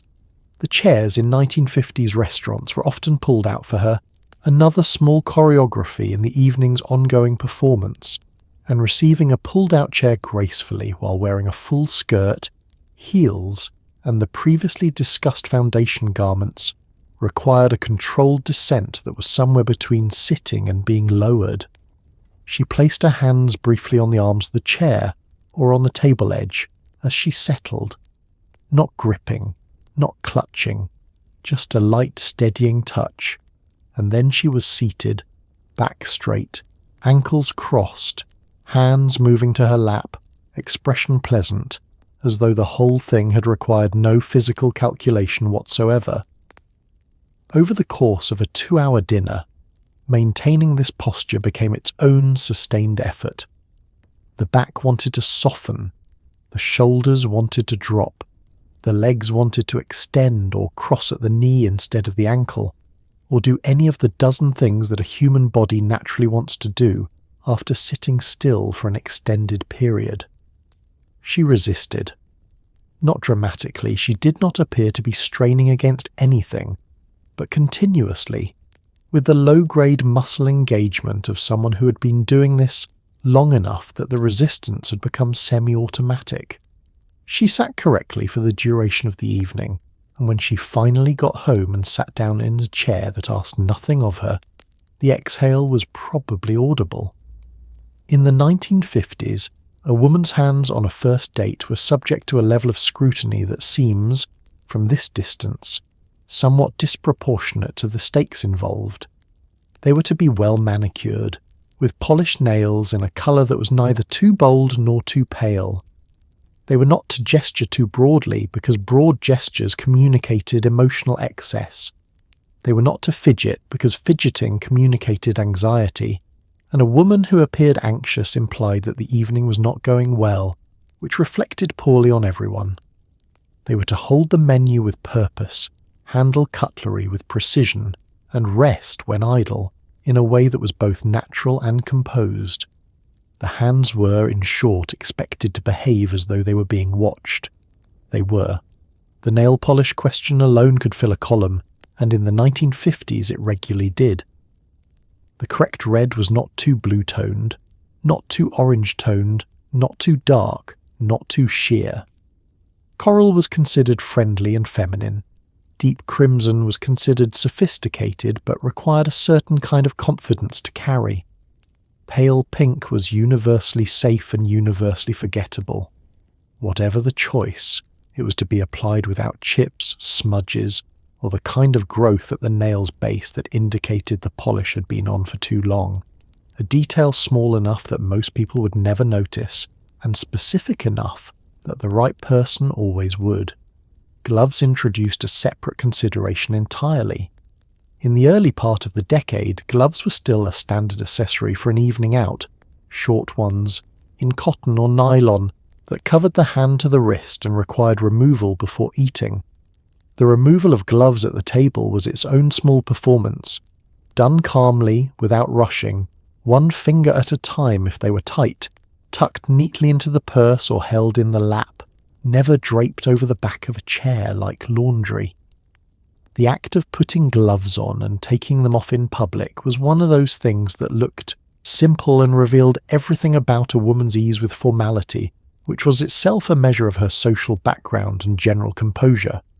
Without gloves, the hands were more visible and therefore more vulnerable to assessment. Idle hands, hands with nothing to hold, nowhere specific to be, had a tendency to find each other in the lap and do things, interlock the fingers, twist a ring, trace the edge of a thumbnail with the opposite index finger. All of these were fidgeting, and fidgeting was the physical vocabulary of unease. She stilled her hands.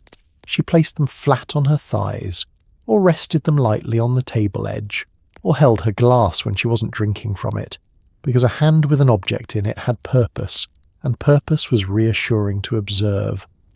What her hands wanted to do, left to their own devices, was probably gesture. People who are genuinely engaged in conversation use their hands. They move them through the air to give shape to ideas, to mark emphasis, to reach across toward the person they are speaking with in the small physical language of enthusiasm. She kept hers close. She kept them quiet. She communicated with her words and her eyes and the careful management of her expression, and her hands rested in her lap and waited to be useful, and the evening moved forward, and nobody commented on her hands because they were perfectly, invisibly correct, which was exactly right. Alcohol on a 1950s first date occupied a narrow lane between socialese and cautionary tale. A woman could have a drink. One drink was broadly acceptable, even socially graceful, but more than one raised eyebrows, and more than two was the kind of story that got told at someone else's dinner table. Etiquette writers were not subtle about this. A woman who drank too much was considered fast, a word the 1950s used to mean something that combined recklessness, low standards, and poor future prospects. The ideal was a single cocktail, nursed across the evening, providing an object for the hands and a socially palatable loosening of demeanour, without, under any circumstances, causing her to say anything she wouldn't have said sober, because apparently that possibility was never far from anyone's mind. The choice of drink was itself communicative. The 1950s cocktail menu was extensive and each option carried implications. A martini suggested sophistication, but also a certain familiarity with drinking that some corners of the etiquette world found aggressive on a first date. A glass of wine was safer, European in its elegance, moderate in its associations, unlikely to cause comment. A whiskey sour was permitted but positioned her firmly in a certain kind of company. A Shirley Temple, ordered earnestly, communicated something about her relationship with social confidence that was not entirely flattering. She was to order something real, but something measured, a drink that said, "I am a woman of the world," without also saying, "and I intend to prove it this evening." She did not drain the glass quickly. The drink was not a goal. It was an accessory, present throughout the meal the way a piece of jewellery is present, contributing to the overall impression without drawing attention to itself. A woman who finished her cocktail before the appetizers arrived was communicating something, and that something was not what she intended to communicate. She sipped at intervals. She held the glass correctly by the stem if it was a stemmed glass, around the base of the bowl if it was not, and she set it down rather than leaving it perpetually in her hand. because perpetually holding a drink could suggest either dependency or the kind of social anxiety that required a prop. If he ordered a second drink and she did not want one, she declined with a light ease that communicated that she was perfectly happy. The evening was perfectly lovely, and this was simply where she preferred to stop. If he pressed, which he sometimes did in the easy manner of someone who did not understand that her one-drink rule was load-bearing, she declined again with the same pleasantness, and moved the conversation forward, and the subject was closed. She was not to explain the rule. She was not to reference the etiquette that underpinned it. She simply stopped, pleasantly and finally, and that was that. What she did not do was abandon the one-drink limit because the evening was going particularly well, and a second seemed like it would make it go even better. This was precisely the kind of reasoning the rule was designed to intercept. The moment when lowering a guard felt like a reward rather than a risk. She knew this. She had been told this. And so the glass sat at its original level for most of the evening, slowly warming, and she looked comfortable and unhurried and entirely in control of the evening and herself, which was, after everything, the entire point. If a 1950s first date included dancing, and many did, because the era produced music that made dancing almost structurally inevitable, there was an entire subgenre of etiquette waiting to meet you on the dance floor. A woman followed. This was not a matter of preference. It was the architectural logic of 1950s partner dancing, in which the man led and the woman responded with such smooth, invisible attention that it appeared they were simply moving in agreement. She was not to backlead, that is, to steer or correct through physical cues, even if he was, objectively, heading them both directly into another couple. She was to smile. She was to appear to be having the time of her life. She was not to appear to be working. The technique of following well was, paradoxically, a skill as demanding as any in the evening's lineup. To follow a lead, you had to be simultaneously relaxed and attentive, relaxed enough that your body moved responsively rather than resistantly, attentive enough that you felt the direction of movement a fraction of a second before it happened, and were already there when it arrived. A woman who was genuinely good at this could make a mediocre lead look accomplished, could fill in the gaps of uncertain footwork with her own quiet compensations, could turn a slightly chaotic foxtrot into something that looked, from a distance, like a partnership. This was not acknowledged as skill. It was attributed to chemistry. The physical proximity of dancing introduced its own etiquette complications. How close was appropriate depended on the dance.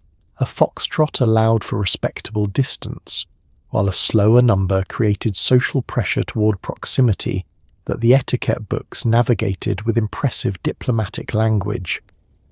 A woman was to follow his lead on closeness as well as direction, maintaining whatever distance seemed comfortable to him, while not herself leaning in further than invited. If he held her closer than she was comfortable with, she was to manage this through posture rather than statement, a slightly firmer frame, a fractional increase in the distance between them, corrections so subtle they could not be named or protested. The expression throughout was crucial. Dancing was meant to be enjoyable, and a woman who looked like she was enduring rather than enjoying communicated something unflattering about either the dancing or the company. She was to look pleasantly engaged, not transported, not ecstatic, nothing so large as to suggest she'd been waiting all evening for this, just warmly present and apparently happy to be exactly where she was. This expression was to be maintained whether the dancing was wonderful, which sometimes it was, or whether her date was leading her through something that bore only a passing relationship to the actual rhythm of the music, which also sometimes happened, more often than the dance floors of the era's memory would have you believe. When the song ended, she thanked him. Not effusively, she was not handing out gold stars, but genuinely, in the warm way of someone who's enjoyed a shared thing. Then they returned to the table, or another song began, and the question of whether to continue was his to raise and hers to accept or gracefully decline. On the dance floor, as everywhere else that evening, the choreography had two layers, the visible one where they moved to music, and the invisible one where she managed, followed, compensated, smiled, and made it all look easy. One of those layers got remembered. The other one did all the work. Here is where 1950s dating etiquette reached a particular kind of creativity. A woman who realised partway through the evening that she had no interest in seeing this man again was given essentially no exit strategy. She was to remain pleasant, attentive and warm for the entirety of the evening, because leaving early was rude, expressing disinterest was unkind, and honesty, the direct, simple, "I don't think we're a good match" that the modern world has still not quite mastered, was so far outside the 1950s playbook it barely existed as a concept. She stayed. She smiled. She thanked him genuinely at the end, and then, over the following days, she hoped that her declining to answer his next phone call would eventually be understood as an answer. The realization that the evening was not going to lead anywhere could arrive at any point, and each point had its own particular quality of discomfort. Early arrival, within the first 20 minutes, before the food had even come, was the worst, because it meant the bulk of the evening still lay ahead and had to be navigated with the knowledge already established. Mid-evening realization was more manageable, because at least some of the time had been spent in genuine uncertainty, and the descent into certainty at least had the mercy of happening gradually. Late realization, arriving during dessert when the evening was nearly done, was almost a relief, like finding out your flight is delayed when you are already at the gate. What she did with the knowledge, once she had it, was absorb it quietly and continue. She did not become visibly cooler. That would be unkind and also noticeable. She did not perform enthusiasm she did not feel. That would be dishonest and also exhausting. She maintained the same pleasant warmth she'd been offering all evening, with perhaps a slight reduction in the forward lean, a slight increase in the conversational contributions that were more informational than personal, a subtle dialing down of the intimacy of her engagement without changing its surface temperature. She became slightly less present without appearing to leave. This is a difficult thing to do. She'd usually had practice. The goodbye in this scenario had its own specific quality. She thanked him for the evening, and the thanks were genuine. She had, in fact, been out, had eaten, had experienced another human being's company for several hours, and these things had value independent of romantic outcome. She received the goodnight kiss, if it came, with the same composure she'd brought to everything else. She went inside, and then, behind the closed door, she allowed herself the small private clarity of knowing that this one was not it, and that was fine, and there would be others, and the evening was simply part of the process rather than the destination. What nobody told her, because the etiquette books had no chapter for this, was that the ability to sit through an evening with someone you had already decided you did not want to see again, pleasantly, graciously, without making him feel bad about himself, was an act of genuine generosity. She gave him a good evening even when she had determined it would not lead anywhere.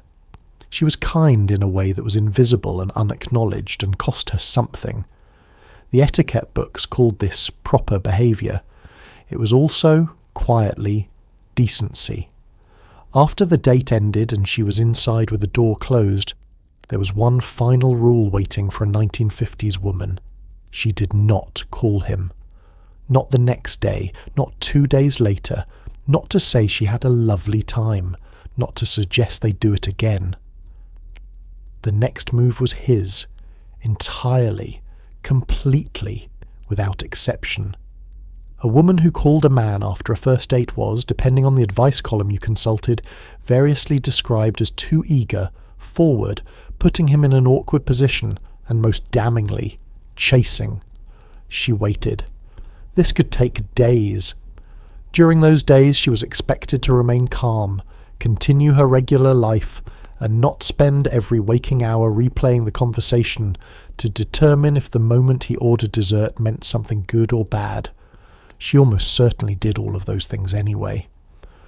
The waiting period was its own sustained exercise in performance, except now there was no audience except herself, which in some ways made it harder. She was to go about her days as though the question of whether he would call was a minor background item, rather than the first thing she thought about when she woke up and the last thing she considered before she went to sleep. She was to appear to the outside world like a woman whose days were full and pleasant regardless of any particular telephone call. She was to be the kind of woman who waited without seeming to wait, a feat of self-presentation so demanding it bordered on theatrical. The telephone itself became a charged object during this period. Every time it rang, there was a small internal readjustment, the moment of recognition that this was either him or not him, and that whichever it was required an appropriate response. If it was him, she could not answer too quickly. She could not sound too relieved. She was to be warm but not overwrought, pleased but not as pleased as she actually was, as though this call had found her in the middle of a perfectly nice day, rather than at the end of a waiting period she would not have admitted to even under moderate pressure. If it was not him, if day 3 arrived and then day 4 and the phone remained silent on his end, she was to continue. The Etiquette had nothing useful to say about this particular situation, which was thoughtful of it in the sense that honesty would have been unkind. She continued her days, she talked to her friends who had theories. She perhaps went to another social event, where she was warm and pleasant and gave no outward indication that she was carrying a low-grade preoccupation that had been running since the front door closed 4 days ago. She was, in this as in everything, composed. And if the call eventually came, on day 5, or day 7, or in one case that a particular advice column addressed, after a full 2 weeks during which she had mostly convinced herself it wasn't coming, she answered it. She was warm, she was unhurried. She said something like, "It's nice to hear from you," which was true, and did not say anything like "I was wondering if you would call," which was also true, and the whole thing began again from the beginning. The rules reset. She was once more a woman with no particular agenda. She was very good at this by now. The morning after a 1950s first date, a woman's friends wanted to know exactly 3 things: what he was like, what she wore, and whether anything happened. The debrief was its own cultural institution, conducted over telephone calls across kitchen tables in the break room at the office, and it served as both social currency and emotional processing. The details mattered enormously. What he ordered, whether he opened the door, how long the goodbye lasted, what it meant that he said he'd call without specifying when. The analysis could run for hours, and while 1950s etiquette had nothing to say about the debrief specifically, the debrief existed in defiance of the performance, because in the privacy of her own kitchen, a woman could finally say exactly what she'd been thinking all evening. The friend who received the debrief was performing a specific and valuable function. She was the audience for the version of the evening that had not been allowed to exist publicly, the one where the woman had opinions, assessments, and quite possibly doubts that the previous evening's etiquette would have classified as inappropriate. In the kitchen, with the coffee on, the managed version of the self could be set aside, and the actual version could speak. She had thought, by the second hour, that he talked about himself rather more than seemed ideal. She had found the restaurant choice slightly unadventurous.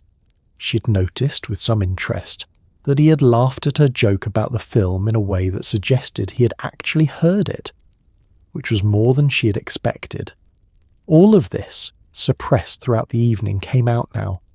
The friend's role was to listen, to ask useful questions, and to help decode the ambiguous signals that a first date produced in abundance. What did it mean that he had mentioned his mother twice? What did it mean that he had not mentioned her at all? Why had he paused before answering the question about what he did at the weekend? And was the pause meaningful or simply a pause? These were the questions that the debrief was designed to address, with the collective interpretive intelligence of two or more women who had been reading social signals their entire lives and were extremely good at it. The practical information exchange during the debrief was also useful. If the friend knew the man, or knew someone who knew the man, additional data could be brought to bear: his reputation, his history, the verdict of other women who had been in approximately this situation before. The 1950s social network was smaller and more immediate than its modern equivalent, which meant that a woman investigating a potential suitor had access to a reasonably reliable body of testimony through the connected web of her immediate community. The debrief was, in part, a research session. What the debrief was also doing underneath the analysis was integration. Something had happened to her, an evening of sustained performance, of managed impression, of genuine curiosity mixed with social constraint, and the debrief was how she processed it, how she moved it from the category of lived experience into the category of story, which is where human beings put things once they have decided they understand them. By the end of the debrief, the date had become an anecdote. The anecdote had a shape. The shape was manageable. She poured another cup of coffee and they talked about something else entirely, and the evening was filed. Until the next one. Beyond the advice columns, the etiquette books, and the magazine features with titles like How to Be the Girl He Calls Again, there existed an entire layer of 1950s dating expectations that were never formally stated because they didn't need to be. They were understood. A woman understood that her value on the dating market was partly assessed by her age, and that after 25, questions would begin. She understood that her reputation was a real and fragile thing, subject to revision based on who saw her, where, and with whom. She understood that marriage was not merely a romantic goal, but a social inevitability, and that each first date was, whether she thought about it this way or not, a data point in a larger project. Nobody said this. Everyone knew it. The age pressure was perhaps the most quietly relentless of the unwritten rules. A woman of 21 on a first date was in an entirely different position than a woman of 27 on one. Not because she was different as a person, not because her qualities had changed, but because the 1950s had a timeline that operated independently of any individual's actual readiness or circumstances.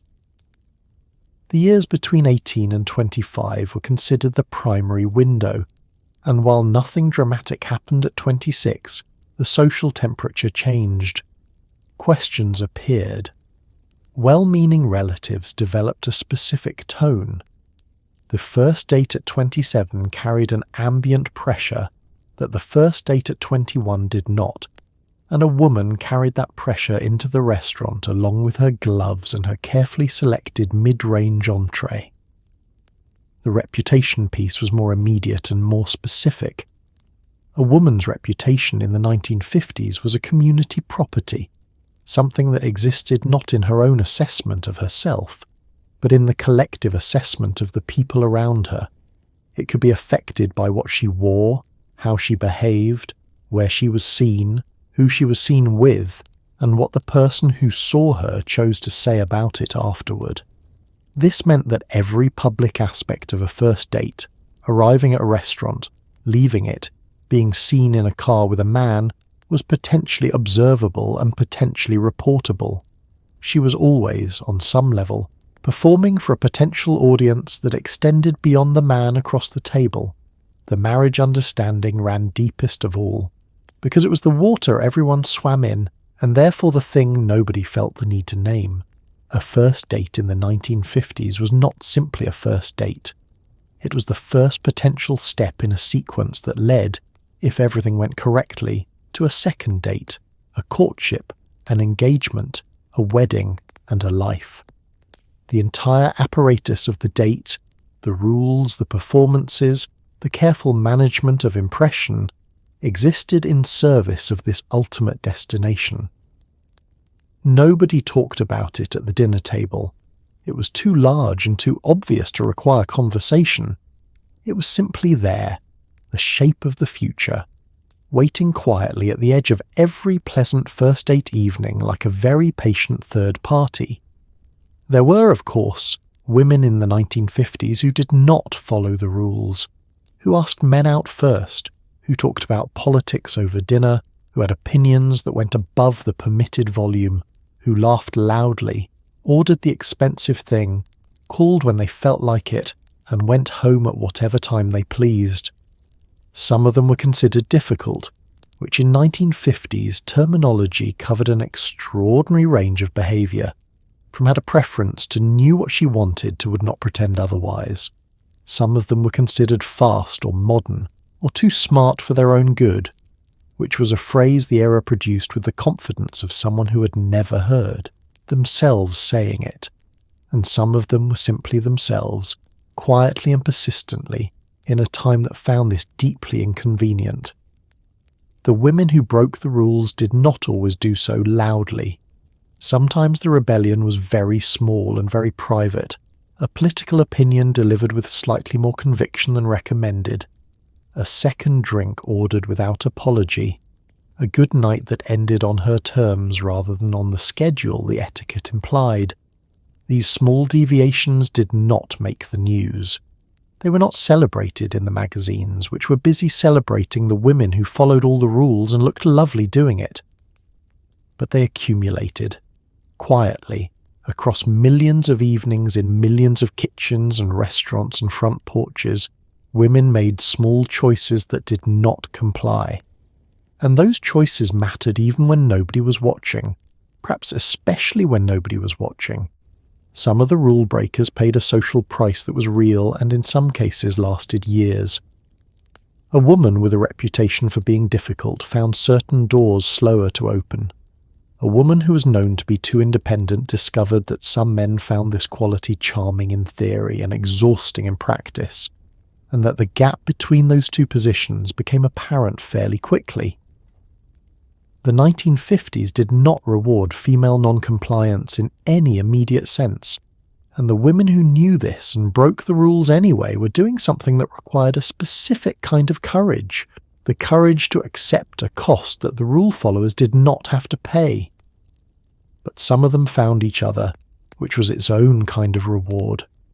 The women who had too many opinions tended to find, through the social infrastructure of the era, the workplace, the community organisation, the book club, the church group, other women who also had too many opinions, and in those spaces the rules relaxed considerably. They talked about what they actually thought. They analysed the date not just for signals about him, but for signals about the system that produced the date, the rules that governed it, the unexamined logic that sat underneath all of it.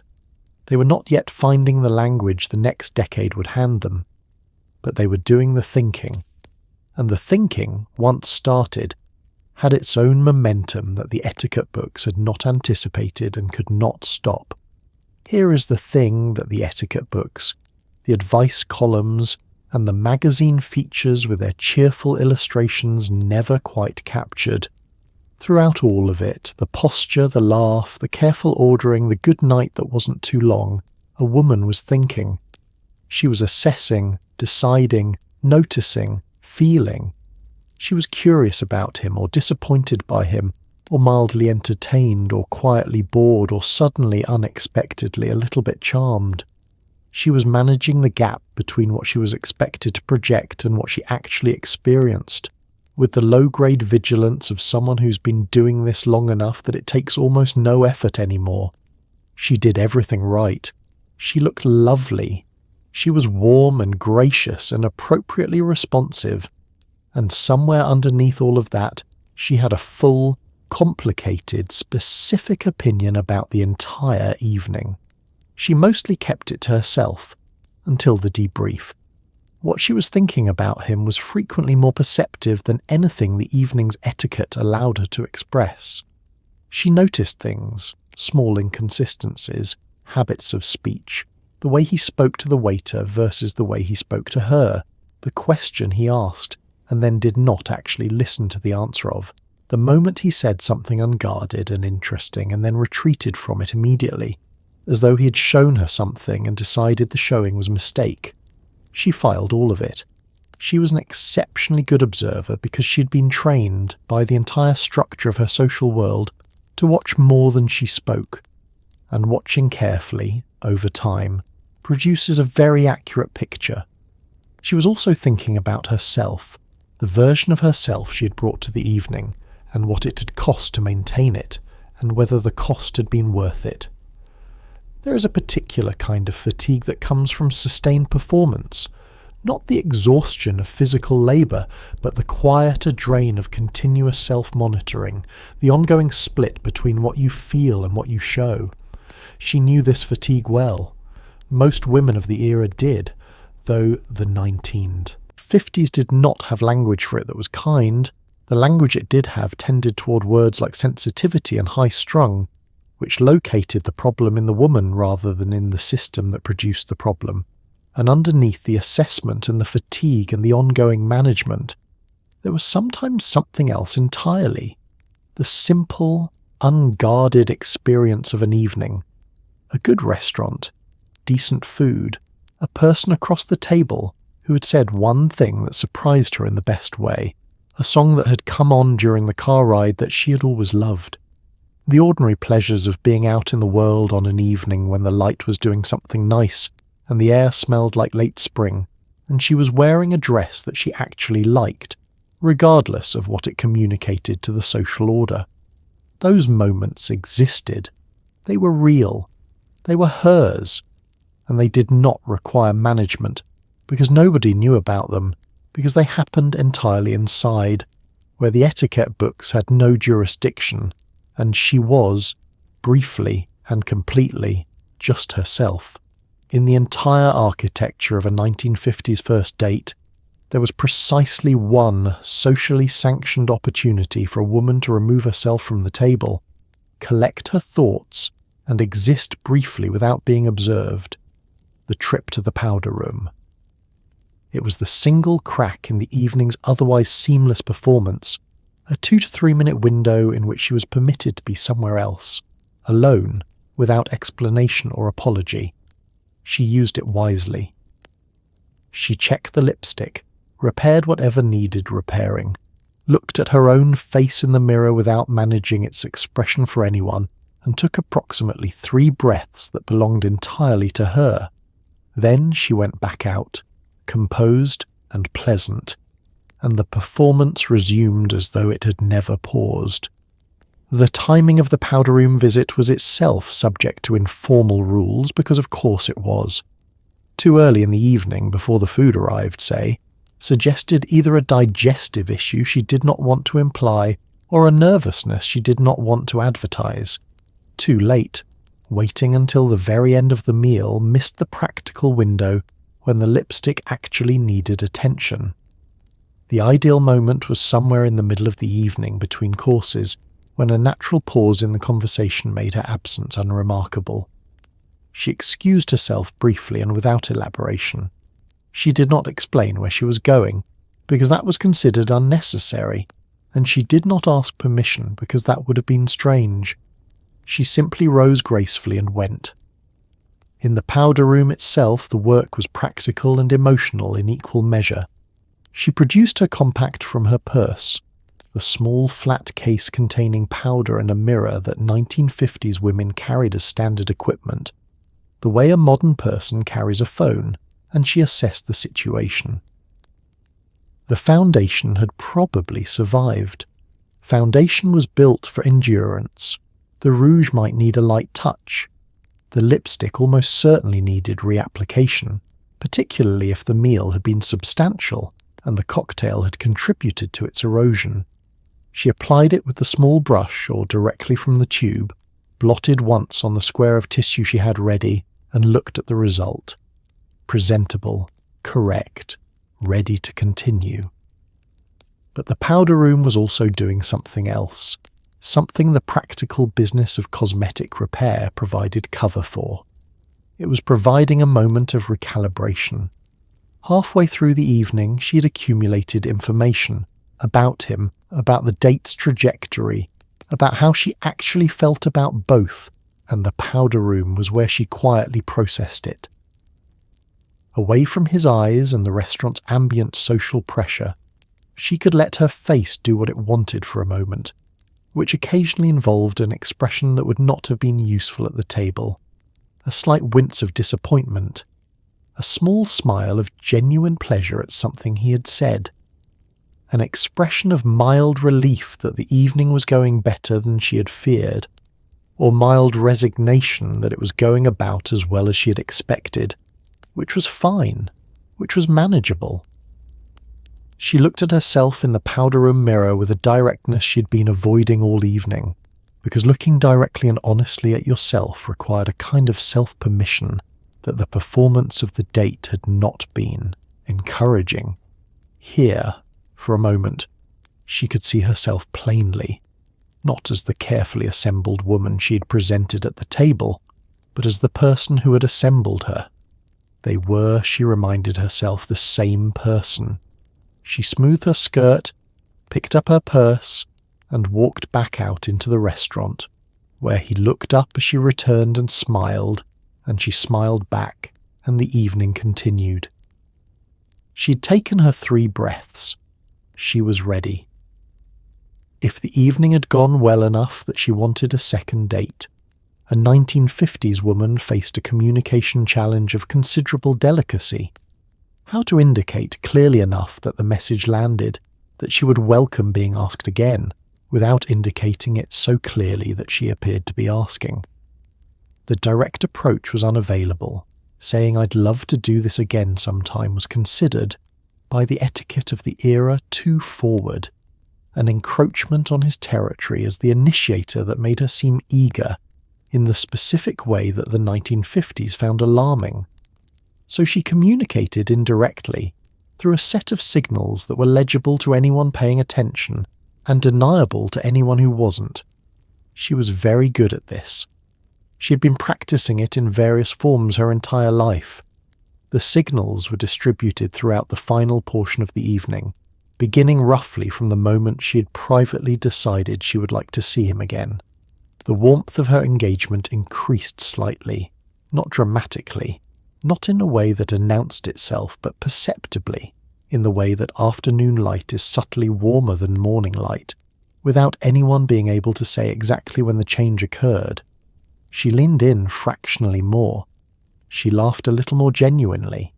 She asked a question about something he had mentioned earlier in the evening, a trip he was planning, a book he had referenced, a project at work that he had described briefly and moved past, and she asked it with the specific interest of someone who was thinking about a future conversation in which the update to that story might be shared.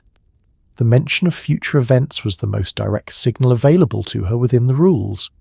She might reference something coming up, a film she intended to see, an event at a local venue, a seasonal thing that was happening over the next few weeks, without explicitly suggesting he accompany her, but in a way that placed a social object in the space between them that he could, if he chose, pick up. This was the 1950s equivalent of leaving a door slightly ajar. She was not pushing it open. She was simply not pulling it shut. Whether he walked through it was entirely up to him, and she maintained the plausible position that she had merely been making conversation. The goodbye was where the signal was clearest, and also where it was most carefully managed. If she wanted to see him again, the goodnight had a different quality than the one she offered when she did not. A fraction more warmth, a beat of eye contact that lasted just slightly longer than strictly necessary, a goodbye that left room for what might come after it rather than closing cleanly. She did not manufacture these differences. She felt them and allowed them to be visible, which was its own act of courage under a system that preferred she feel nothing until she had been given explicit permission to feel something. What she was doing, ultimately, was trusting that he was paying the same quality of attention to her that she had been paying to him all evening. She'd been reading him continuously for hours. She was now, in the final moments of the date, giving him something to read. Whether he read it correctly was out of her hands. She'd communicated what she was able to communicate within the available framework, clearly enough to be understood by someone who was looking, subtly enough to be absorbed by someone who was not. She said goodnight. She went inside. She waited to see which kind of person he was. Stepped back far enough from the specific rules, the ankle crossing, the one-drink limit, the carefully timed pause before answering the telephone, and a larger shape comes into view. The etiquette of the 1950s first date was not, at its foundation, a collection of arbitrary social preferences assembled by people with too much time and too many opinions. It was a system. A coherent, internally logical system designed to manage the social movement of women through a world that had very specific ideas about what women were for and what happened when they behaved in ways that fell outside those ideas. The rules were not random. They were load-bearing, and understanding what they were holding up explains a great deal about why they were so detailed, so numerous, and so relentlessly enforced. What the system was managing, underneath all the specific instructions about posture and laughter and lipstick, was the question of female desire. Not desire in the narrow sense that the 1950s liked to pretend was the only sense, though that was certainly part of it, but desire in the broadest sense. The desire for autonomy, for recognition, for the right to take up space, have opinions, want things openly, and pursue them directly. These desires existed in women of the 1950s with exactly the same force they exist in women now, because they are human desires, and humans had not changed between 1945 and 1955 regardless of what the magazines were publishing. The rules were the mechanism by which those desires were contained, redirected, and made to serve a social order that depended on women remaining within a specific set of boundaries. This is not a conspiracy theory. Nobody gathered in a room and designed the 1950s first date etiquette as a deliberate system of control. It emerged gradually from a confluence of post-war anxieties, economic structures, religious frameworks, and the deeply human tendency to codify whatever currently exists as correct and whatever threatens it as dangerous. The women who wrote the advice columns believed in what they were writing. The mothers who passed the rules to their daughters believed they were giving them useful tools. The system reproduced itself not through malice, but through the ordinary transmission of cultural knowledge from one generation to the next, and it looked like common sense because it had been common sense for long enough that the question of whose interests it served had stopped seeming like a question. What the women inside the system knew, and what the debrief in the kitchen the next morning was partly about, was that the rules were a negotiation rather than a surrender. Within the constraints there was room, not much, but some for genuine choice, genuine expression, genuine self. The woman who followed all the rules and also happened to genuinely be warm, witty and interesting was not diminished by the rules. She was present despite them, and her presence was the thing that mattered. The rules were the frame. She was the painting, and the painting in most cases was considerably more interesting than the frame that surrounded it. The 1950s would not last. The decade that followed would ask different questions and demand different answers, and the etiquette books would begin to seem less like wisdom and more like evidence of something that needed to change. But the women who navigated all of it, who dressed and smiled and waited and performed and managed and thought and felt, and quietly, persistently refused to entirely disappear inside the rules they were given, those women did not disappear either. They are still here, in the record of what was survived, in the daughters they raised differently, in the world they handed forward. They followed the rules, and they were underneath all of them, entirely themselves. And so, here you are. You have survived an entire evening in 1952, corseted, composed, and operating at approximately 60% lung capacity. You have ordered the correct thing, laughed at the correct volume, sat with your ankles crossed for 2 hours without complaint, and managed to convey genuine warmth while suppressing roughly half of your actual personality. You've been charming and gracious and perfectly turned out, and you've done all of it so smoothly that nobody at the table suspected it cost you anything at all. Take a breath. A full one. This time. You have earned it. Because here is what is easy to miss when you look back at all the rules and all the restrictions and all the elaborate performance of a 1950s first date. The women inside those rules were extraordinary. Not in spite of the constraints, but in the specific way that people become extraordinary when they are asked to do something difficult and find a way to do it with grace. They were funny and sharp and perceptive and resilient. They loved and hoped and got it wrong and tried again. They sat across restaurant tables from men who may or may not have deserved them, and they were kind anyway, and they were present anyway, and somewhere underneath the carefully applied lipstick and the managed laugh, they were entirely, stubbornly, unapologetically alive. The rules have changed. The girdles are largely gone. The telephone waits a respectful amount of time before it judges you, and yet some version of that quiet negotiation between who you are and who the world asks you to be in any given moment, that is still recognizable, that has not entirely disappeared.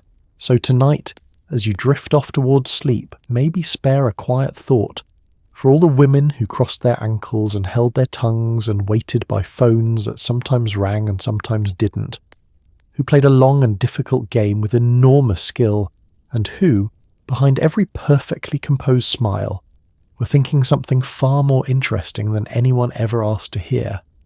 They were remarkable, every single one of them. Good night.